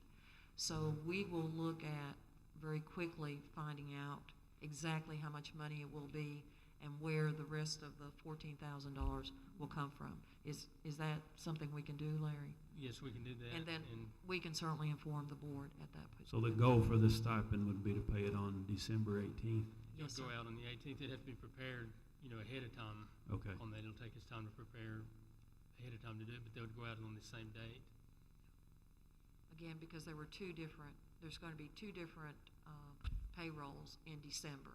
There will be the regular payroll that every employee receives, and then there will be a payroll for the stipend, hazard pay. And this one was earlier in the month, wasn't it? It was. Last month, we approved the early payrolls for November 24th, December 18th, and then January. I don't remember the date. But was I mistaken? what we're looking at right now, was that like the first week of December that we were looking to do that? No, it'd be December 18th. The 18th? Okay. Yes, sir. Well, I just think back to months ago when we were in here talking about delivering 1,000 meals, and you know the accomplishments that we've done over the last several months, the sacrifices that are teachers, aides, bus drivers. I mean, everybody has made this thing work. You know, and I think us being out first in school and being able to kind of stay in school as long as we did without having to go virtual is a testament to that. And I know how hard everybody's worked, from the individual classroom teachers to the bus drivers to the custodians. It's all been a team effort. It's been pretty impressive. And so, you know, extra is a good word for this because everybody's done extra. They have. They've done excellent. Well said. Not to go. If we don't have a motion, do we? Well, I would move that we.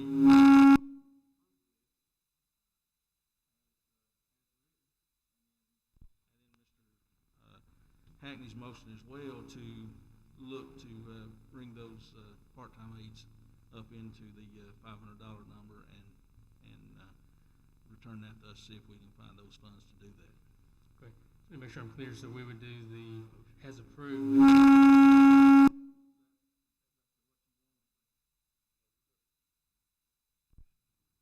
think I'm turned off. Now you're talking. Was that your?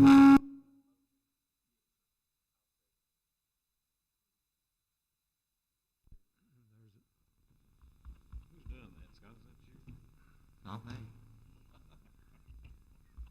Just to, the motion is that to accept the proposed stipend, hazard pay as presented, and to look further to see if the aid can go from $350 to $500. One of the things that just want to mention is that we do have part-time teachers, and so, and we tried, not well, but to look at giving our part-time teachers $600, and then our aides half of that, or a little bit more than that. So there was some kind of thought to this. So we'll look at what we can do with our part-time aides, and then possibly increasing our part-time teachers if possible. If I understand it, there's one motion on the board now and on the floor and a second. That's correct. All in favor of the motion, let it be known by saying aye. Aye. Aye. So to be clear, this is passed as presented, and then for us to look at what other adjustments we can make, the final cost of that, and to see if there are funds available to pay the difference. Is that what I'm hearing? Yes. Is that correct? Yes. Present that on the 16th, right? Excuse me? And the 16th. We will probably need to do that before the 16th, Before? because we have to get the payroll done. So it may be like the first week, the week of the 7th. Okay. Thank you. Mr. Barton, anything else? It's the 16th.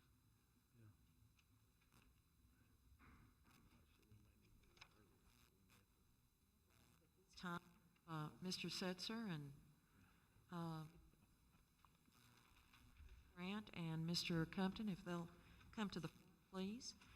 They're going to be presenting VHSL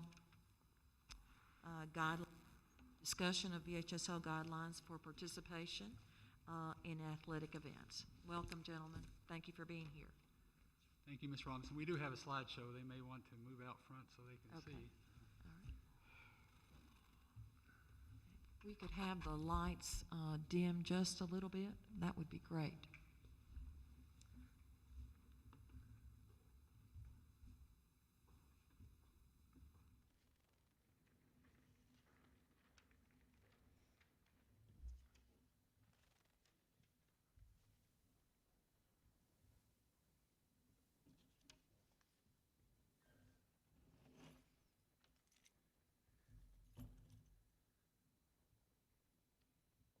Once again, thank you, Ms. Robinson. Mr. Chair, members of the board, we wanted to take a few moments this evening to share with you where we stand at as far as the return of athletic competition and other activities back to Ridgeview. Next slide, please. On October the 28th, our governor signed the Fourth Amendment to the Executive Order 67, which included making changes to Section 12 of that emergency order related to recreational sports, which includes high school sports and activities, which in effect allows the Virginia High School League Championship +1 schedule to begin play in December. A couple days later, the Virginia High School League released their guidelines for return to play. Next slide, please. Under the Virginia High School League's Championship +1 schedule, each sport will be allowed to play 60% of the normal contests they would usually play during their regular seasons. For example, football normally plays 10 games during the regular season. They will be allowed to play 6. No game will be considered a forfeit if they're unable to play it because of COVID, and the districts not only will be responsible for making the schedules, they'll be also responsible for making the protocol to deal with the games if affected by COVID-19. Under the Championship +1 schedule, each sport will have a state champion, and for those teams who are not fortunate enough to make postseason play, they will be allowed to play one more additional game, thus the Championship +1 schedule. Any athletic team or activity that is out of season will have to abide by the Phase 3 guidelines that we're currently practicing and conditioning under, which includes wearing masks at times, non-contact, of course, staying socially distanced, and screening before participation, which includes a temperature scan, and we also keep records in case there's a tracing aspect to come later if somebody tests positive. Next slide, please. Under the Championship +1 schedule, Season 1 will be winter sports. The two activities Ridgeview will have going on during Season 1 will be basketball and sideline cheer. As you can see by the chart, basketball will be allowed 14 contests, and the first practice will begin on December the 7th. The first contest will be played on December the 21st, with the season ending towards the end of February. If you look under sideline cheer, you see the first contest, they have a date of January the 6th. That date is if cheer stunts, and my understanding, Mr. Grant, is our cheer does not do stunts. Cheer will be able to participate first practice on the 7th and the first competition on the 21st. Next slide. Season 2 will be what we consider normally the fall sports. The ones in white, if you look to the left, cross country, football, boys and girls golf, and volleyball. Their first practice will occur around the 1st to mid of February. First contest around the 1st of March, with the exception of football, which will be February the 22nd. Their seasons will finish up with a state champion crown mid to end of April, and football will end at the 1st of May. Next slide, please. Season 3 will be the spring sports: baseball, soccer, softball, tennis, track and field. Their first practice will be allowed around April 12th, with the season ending towards the end of June. Long season. School will be over. Next slide.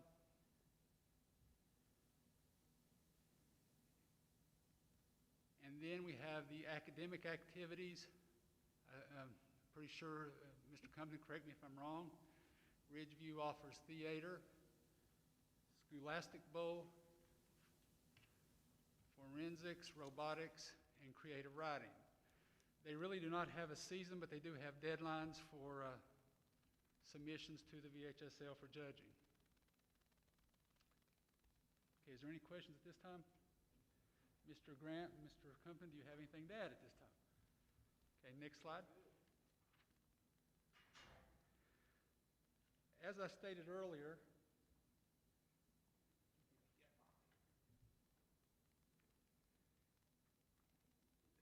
just to the board, yes. As I stated earlier, the Virginia High School League also put out guidelines for return to participation or play.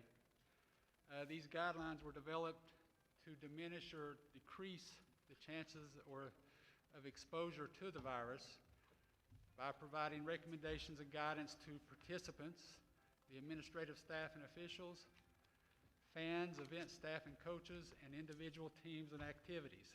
Next slide. Their guidance for individuals or participants is what we already are doing. Participants will be screened on a daily basis. They're expected to stay home if they're sick. They must wear face coverings when on the sidelines, in the dugouts, and not actively involved in the competitions, and when social distancing cannot occur. Anytime they're traveling on school transportation, they must wear a face mask. Next slide. The same is true for administrative staff and officials during a contest. They must wear them just about anywhere a player should wear a mask or has to wear a mask. And as far as fans and coaches, and we'll talk about fans in a few minutes, coaches must wear face coverings at all times. Next slide.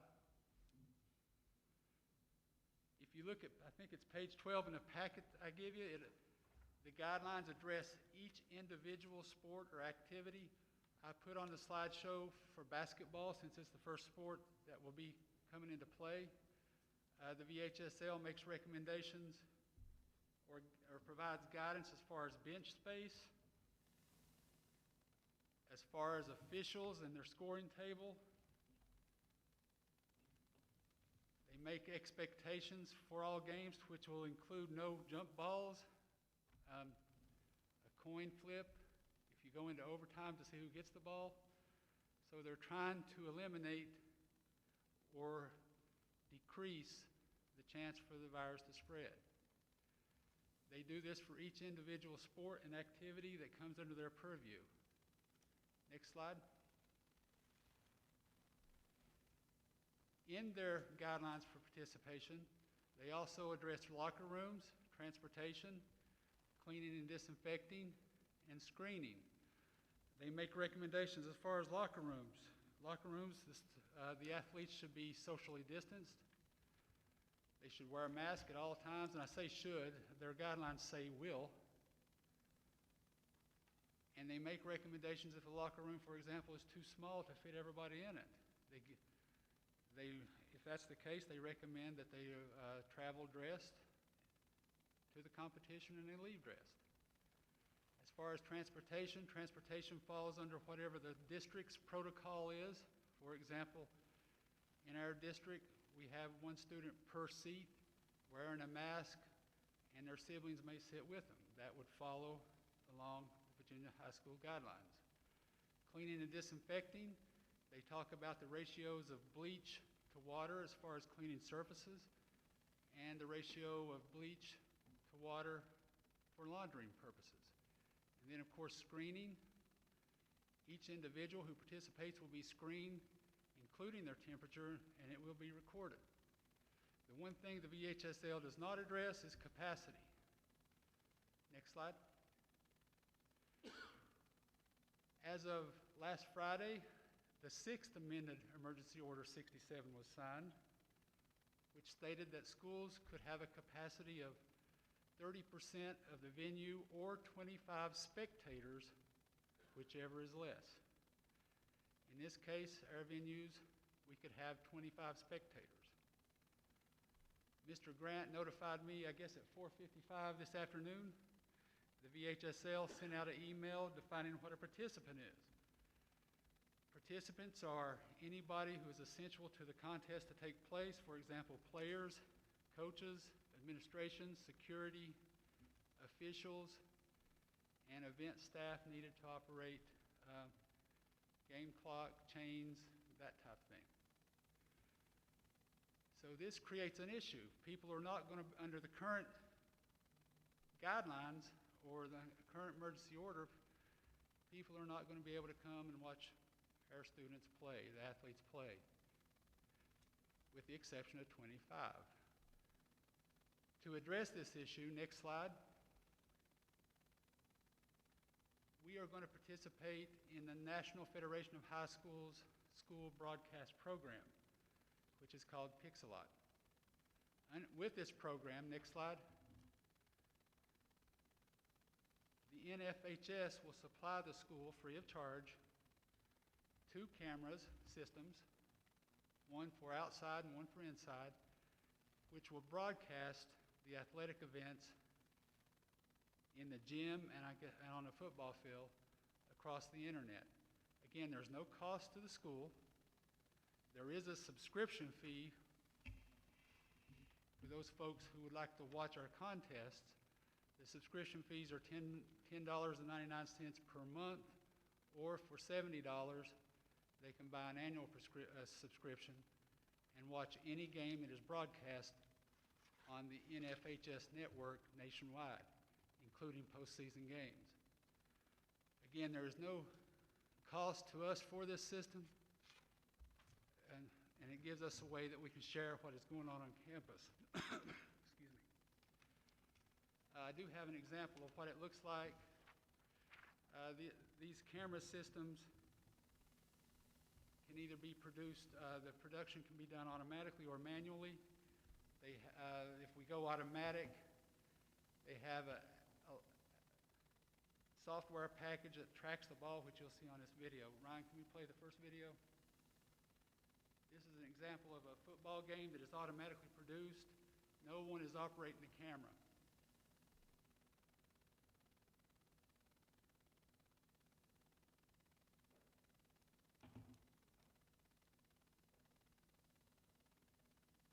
And if you could, go to the second video.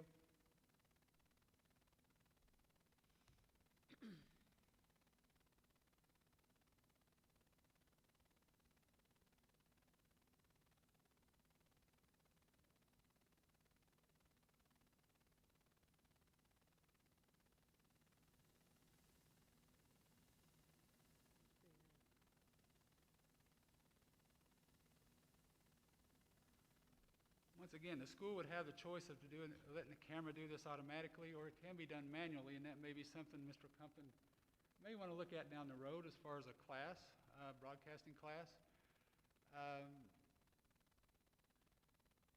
This combined with, for example, the Ridgeview Radio Network,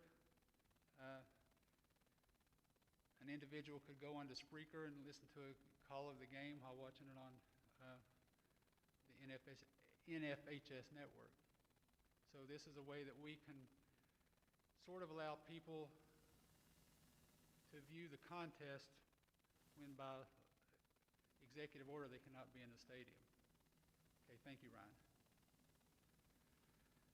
So I want to stress to the board, and you've already mentioned it many times tonight, things can change by tomorrow, but currently we're allowed to begin practice on December the 7th, and the first contest hopefully will begin later on that month. That's all I have. I'm going to open it up if you have any questions. And Mr. Compton, Mr. Grant, do you have anything you want to add? Just one thing on the Step up here. sorry, on the filming of the games or the cameras. There is a technology where you can plug your radio broadcast into the camera, I guess. We're still working on the details of that, but we can actually take our radio and broadcast it with the film all in one. So if you're watching this on your TV, you'll get the video and our Ridgeview Radio Network all in one. So there is ways to do that, and we plan on doing that. Yes, in doing that, what we've tried to do, I've talked to the Wolfpack Radio, and what we want to do is do that live with the camera system, and then they would broadcast right over to like they're doing like ESPN, I guess, and just And also, we're going to do it on the Wolfpack radios, also going to do it, continue their Spreaker. And the reason for that is because, of course, this is going to cost $10.99 a month for subscription. Of course, you can watch anything, and then $60 or $70 a year.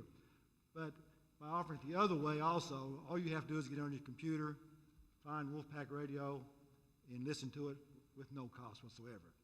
So we're trying to cover both angles. And also what we're going to do, we've met with the Mountain 7 principals. We met last Friday, and of course, at that meeting we did a lot with the 250. And then about that, I guess it was Thursday we met, then Friday, of course, they changed all that to 25. But what we're going to do with the radios and the NFHS and all that is, say basketball is going to start. Our girls, let's say we're playing Central the first game. Our girls are playing at Central, let's say on Friday night. Their boys will be coming to us on Friday night, just so more people can get into the gym. And what we're going to do, their radio will promote ours. You know, if you want to listen to the boys' game, turn on to Wolfpack Radio. We'll do the same. If you want to hear the girls' game, turn on to Central Radio or whatever it is.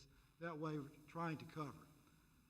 And then, of course, with the, I don't know, bring this up. Of course, you know, the concern, we've been thinking about this video system for a couple of years, but the concern is we live and die on Gates. Our programs are sponsored by Gates and fundraising. And as you look at 25 in attendance, it's going to be difficult. And so that's one obstacle we're going to have to try to overcome, getting these. And then another thing is, the idea is playing varsity and JV. Most schools are going to send the JV team at 5 o'clock. Of course, they will leave. And then the varsity will play at 7:30. So the possibility that 2 buses could be involved there too. And so, you know, anytime you do that, it's extra cost and those type of things. Also, tomorrow we'll be having another meeting with the Mountain 7 Principals Association. We'll be discussing the 25 and how we're going to do that. If we can do it as a district and be consistent, I think it'll be a lot less confusion than if we try, each school does something different. Any questions for me? This year, is the NFHS doing the revenue sharing this year? Yes, what they did, because of COVID, I need to talk about that.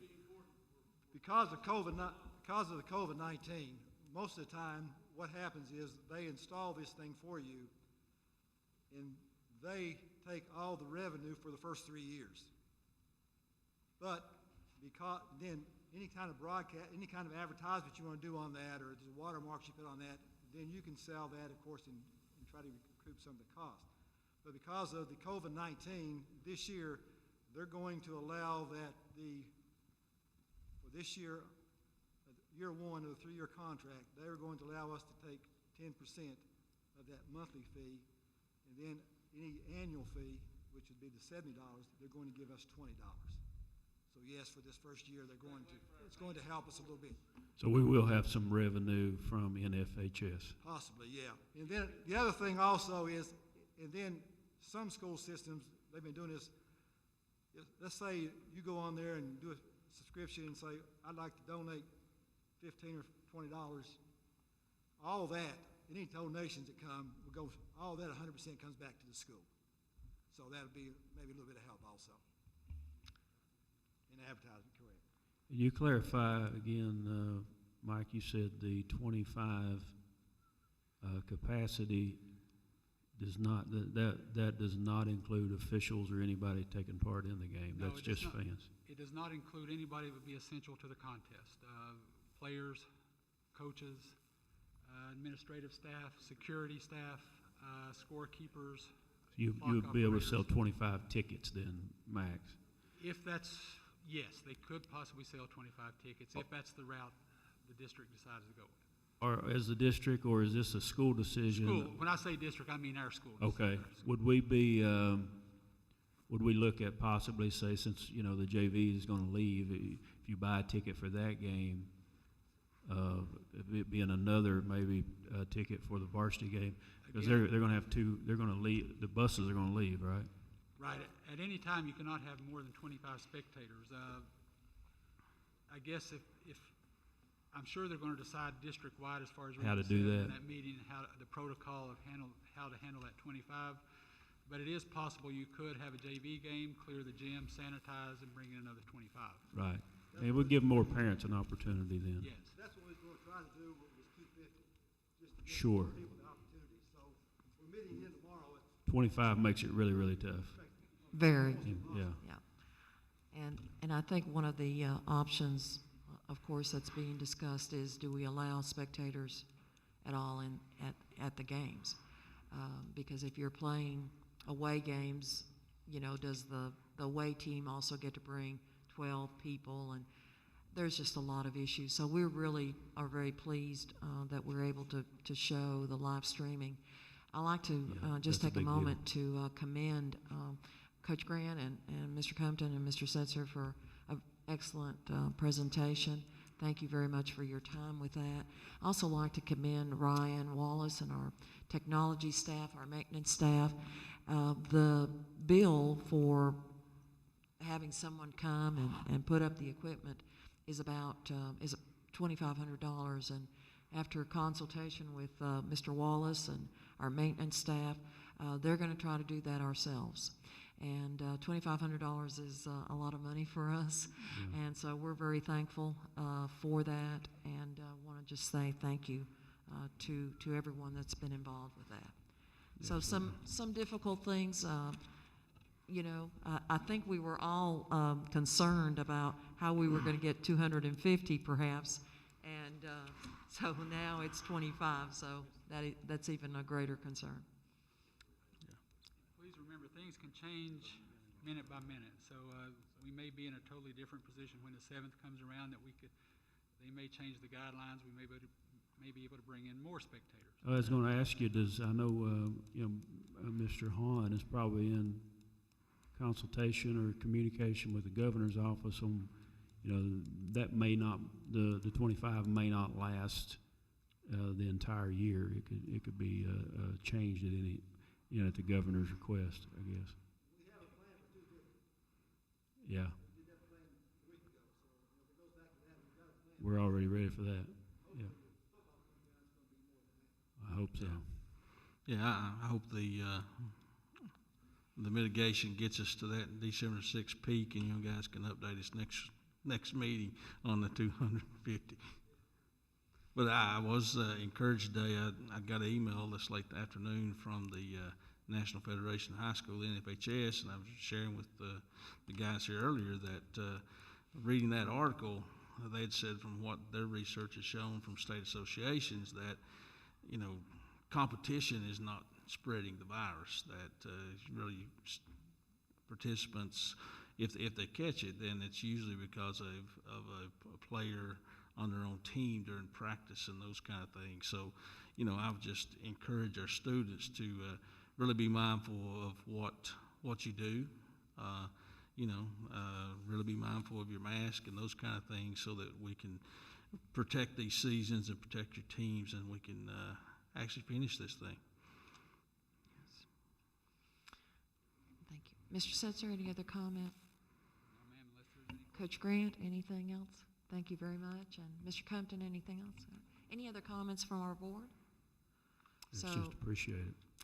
you have this before you, so you'll know, and we're excited to see where this will lead us. And again, thank you for everyone that's made that possible. Our last item on the agenda is in regards to a region-wide virtual academy, very similar to somewhat what we're doing in Dickson County, as far as having teachers identified and only teaching virtual students, but this is at a bigger level, at a Region 7 virtual academy presentation. This was included in your packet.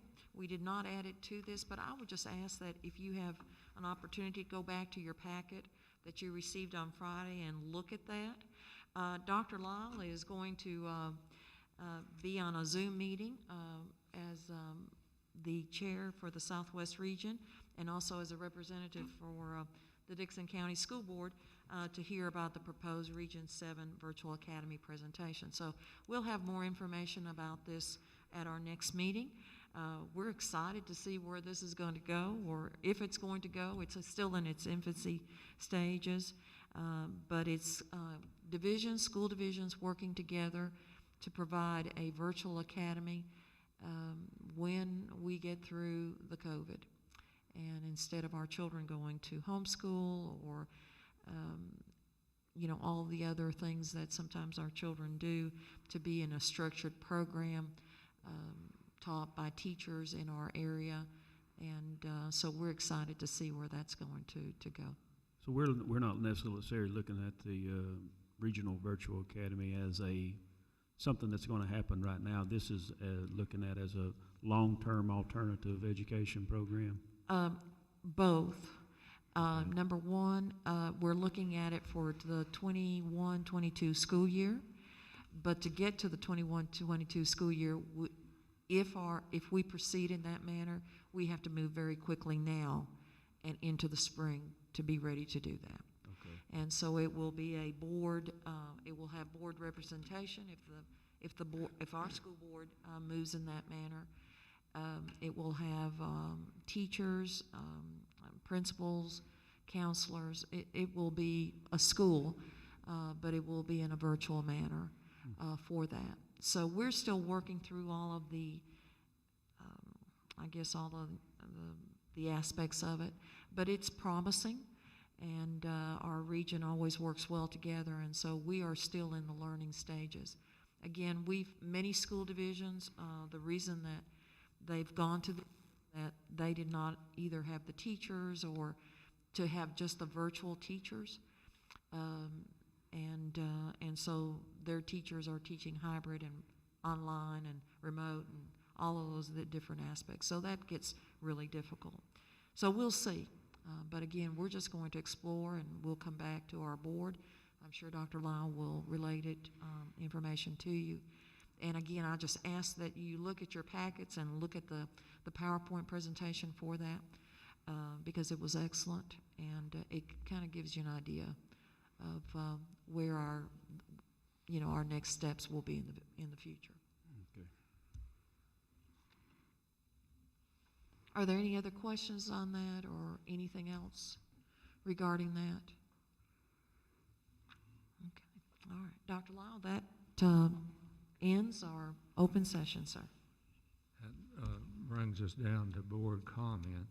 I'd like to start with Mr. Hackney again and work this way. Okay, well, I'll just briefly say once again, thanks to all the staff.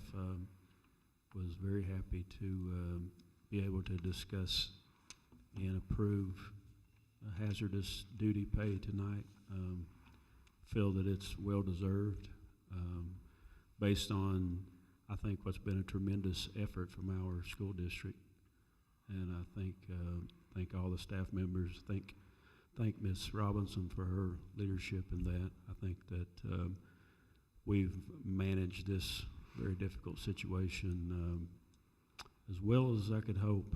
And I still think that, even though there's obstacles ahead, we're probably in a lot better situation moving forward than some of the other districts would probably like to be in our situation. But it's been difficult for everybody. I know it's difficult across the state and across the country, but I feel good about where we are, and I think our board has been very committed to doing the best that we can for our staff and students and community. Thank you.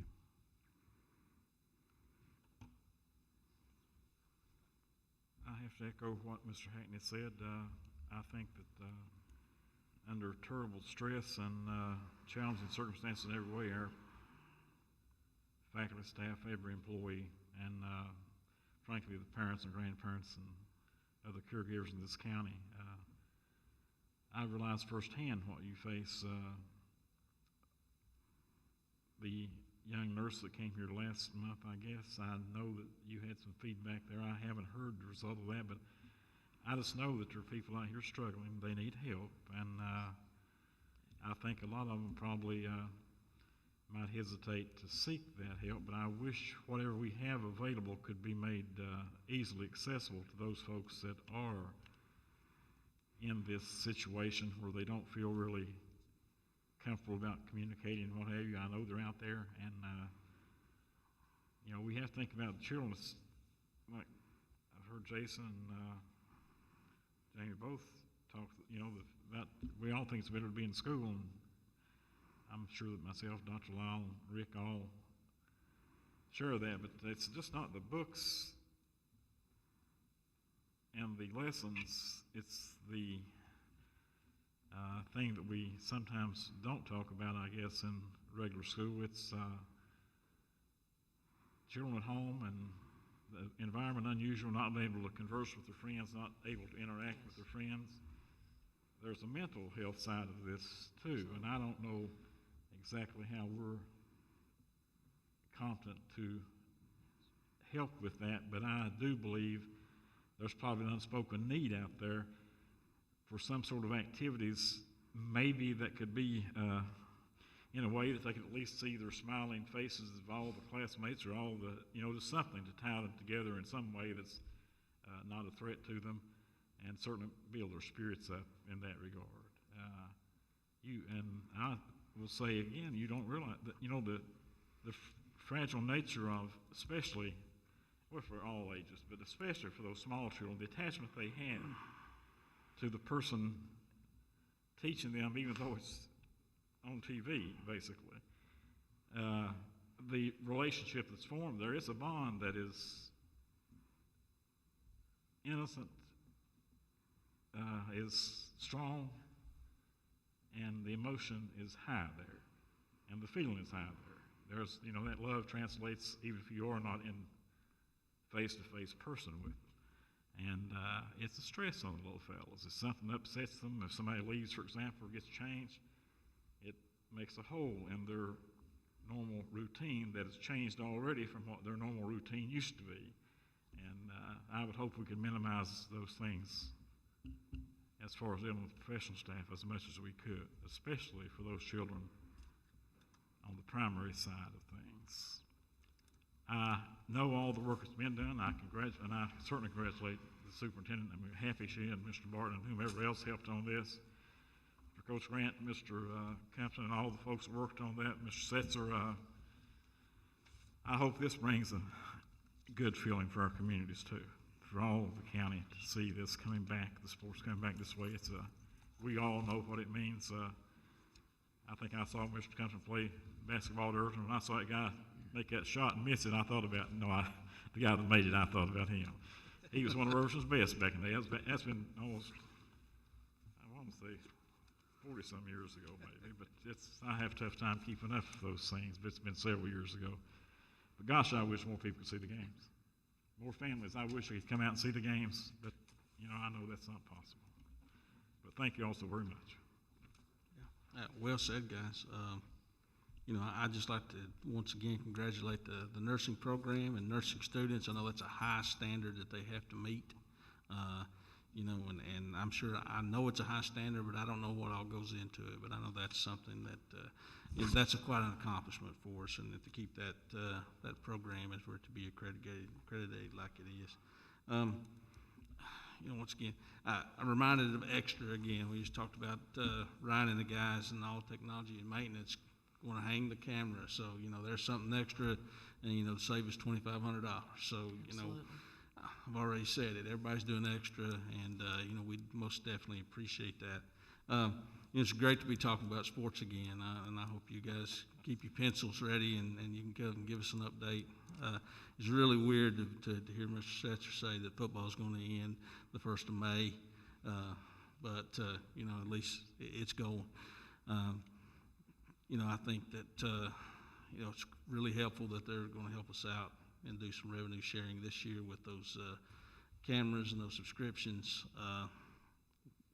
That, like he said, they rely upon Gates, and So hopefully we can do that. The only tip I'd give you, I've done that NFHC subscription before. Did it for wrestling a year or so ago. You got to remember to cancel at the end of the first month. I think I ended up having a 2-month subscription or maybe 3. So yeah, cancel out or not. Just leave it 2 or 3. It'll help us out. Let's not cancel. Well, I mean, after the season, leave it after the season.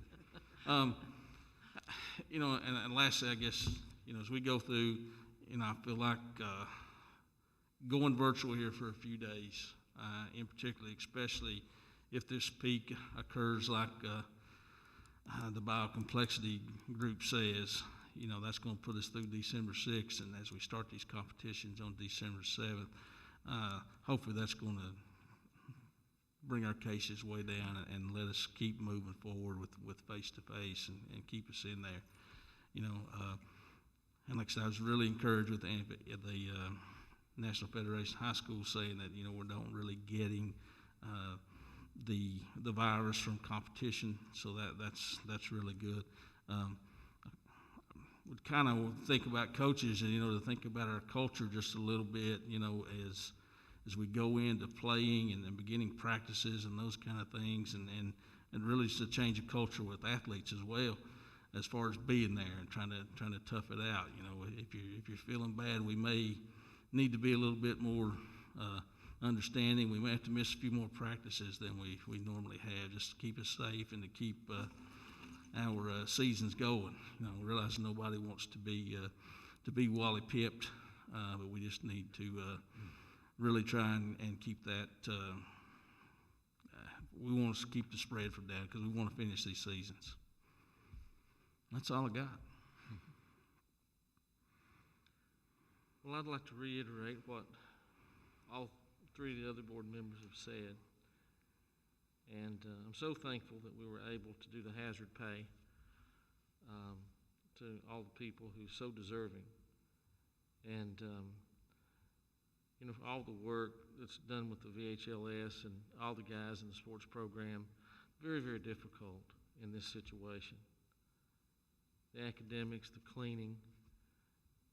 And another thing that just really touches my heart is I think that there's tremendous trust still in the community. And why do I say that? I say that simply because I look at the percentages and students of the attendance. It's phenomenal attendance. Clintwood Elementary at 98.55% at a time like this, and then Ridgeview High School at 96.86%. I think that tells you something about our community and the people here. That's all I have. Absolutely. Well, this is an understatement. This is a tough time, especially with the COVID-19 and the increased stress that I'm sure all the employees of the system and volunteers are facing. I'd like to commend Ms. Robinson and all of her staff for all they do, and that's my statement.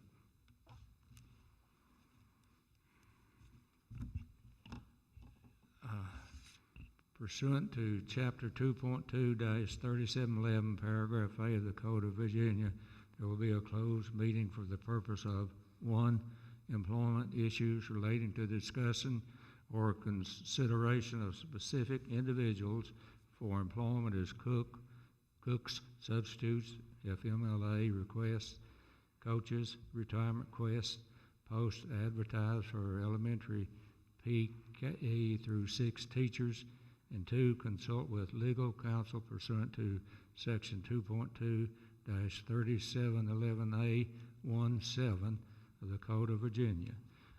I move that we enter closed session. Second. It's been moved and second. All in favor say aye. Aye. We are now in closed session.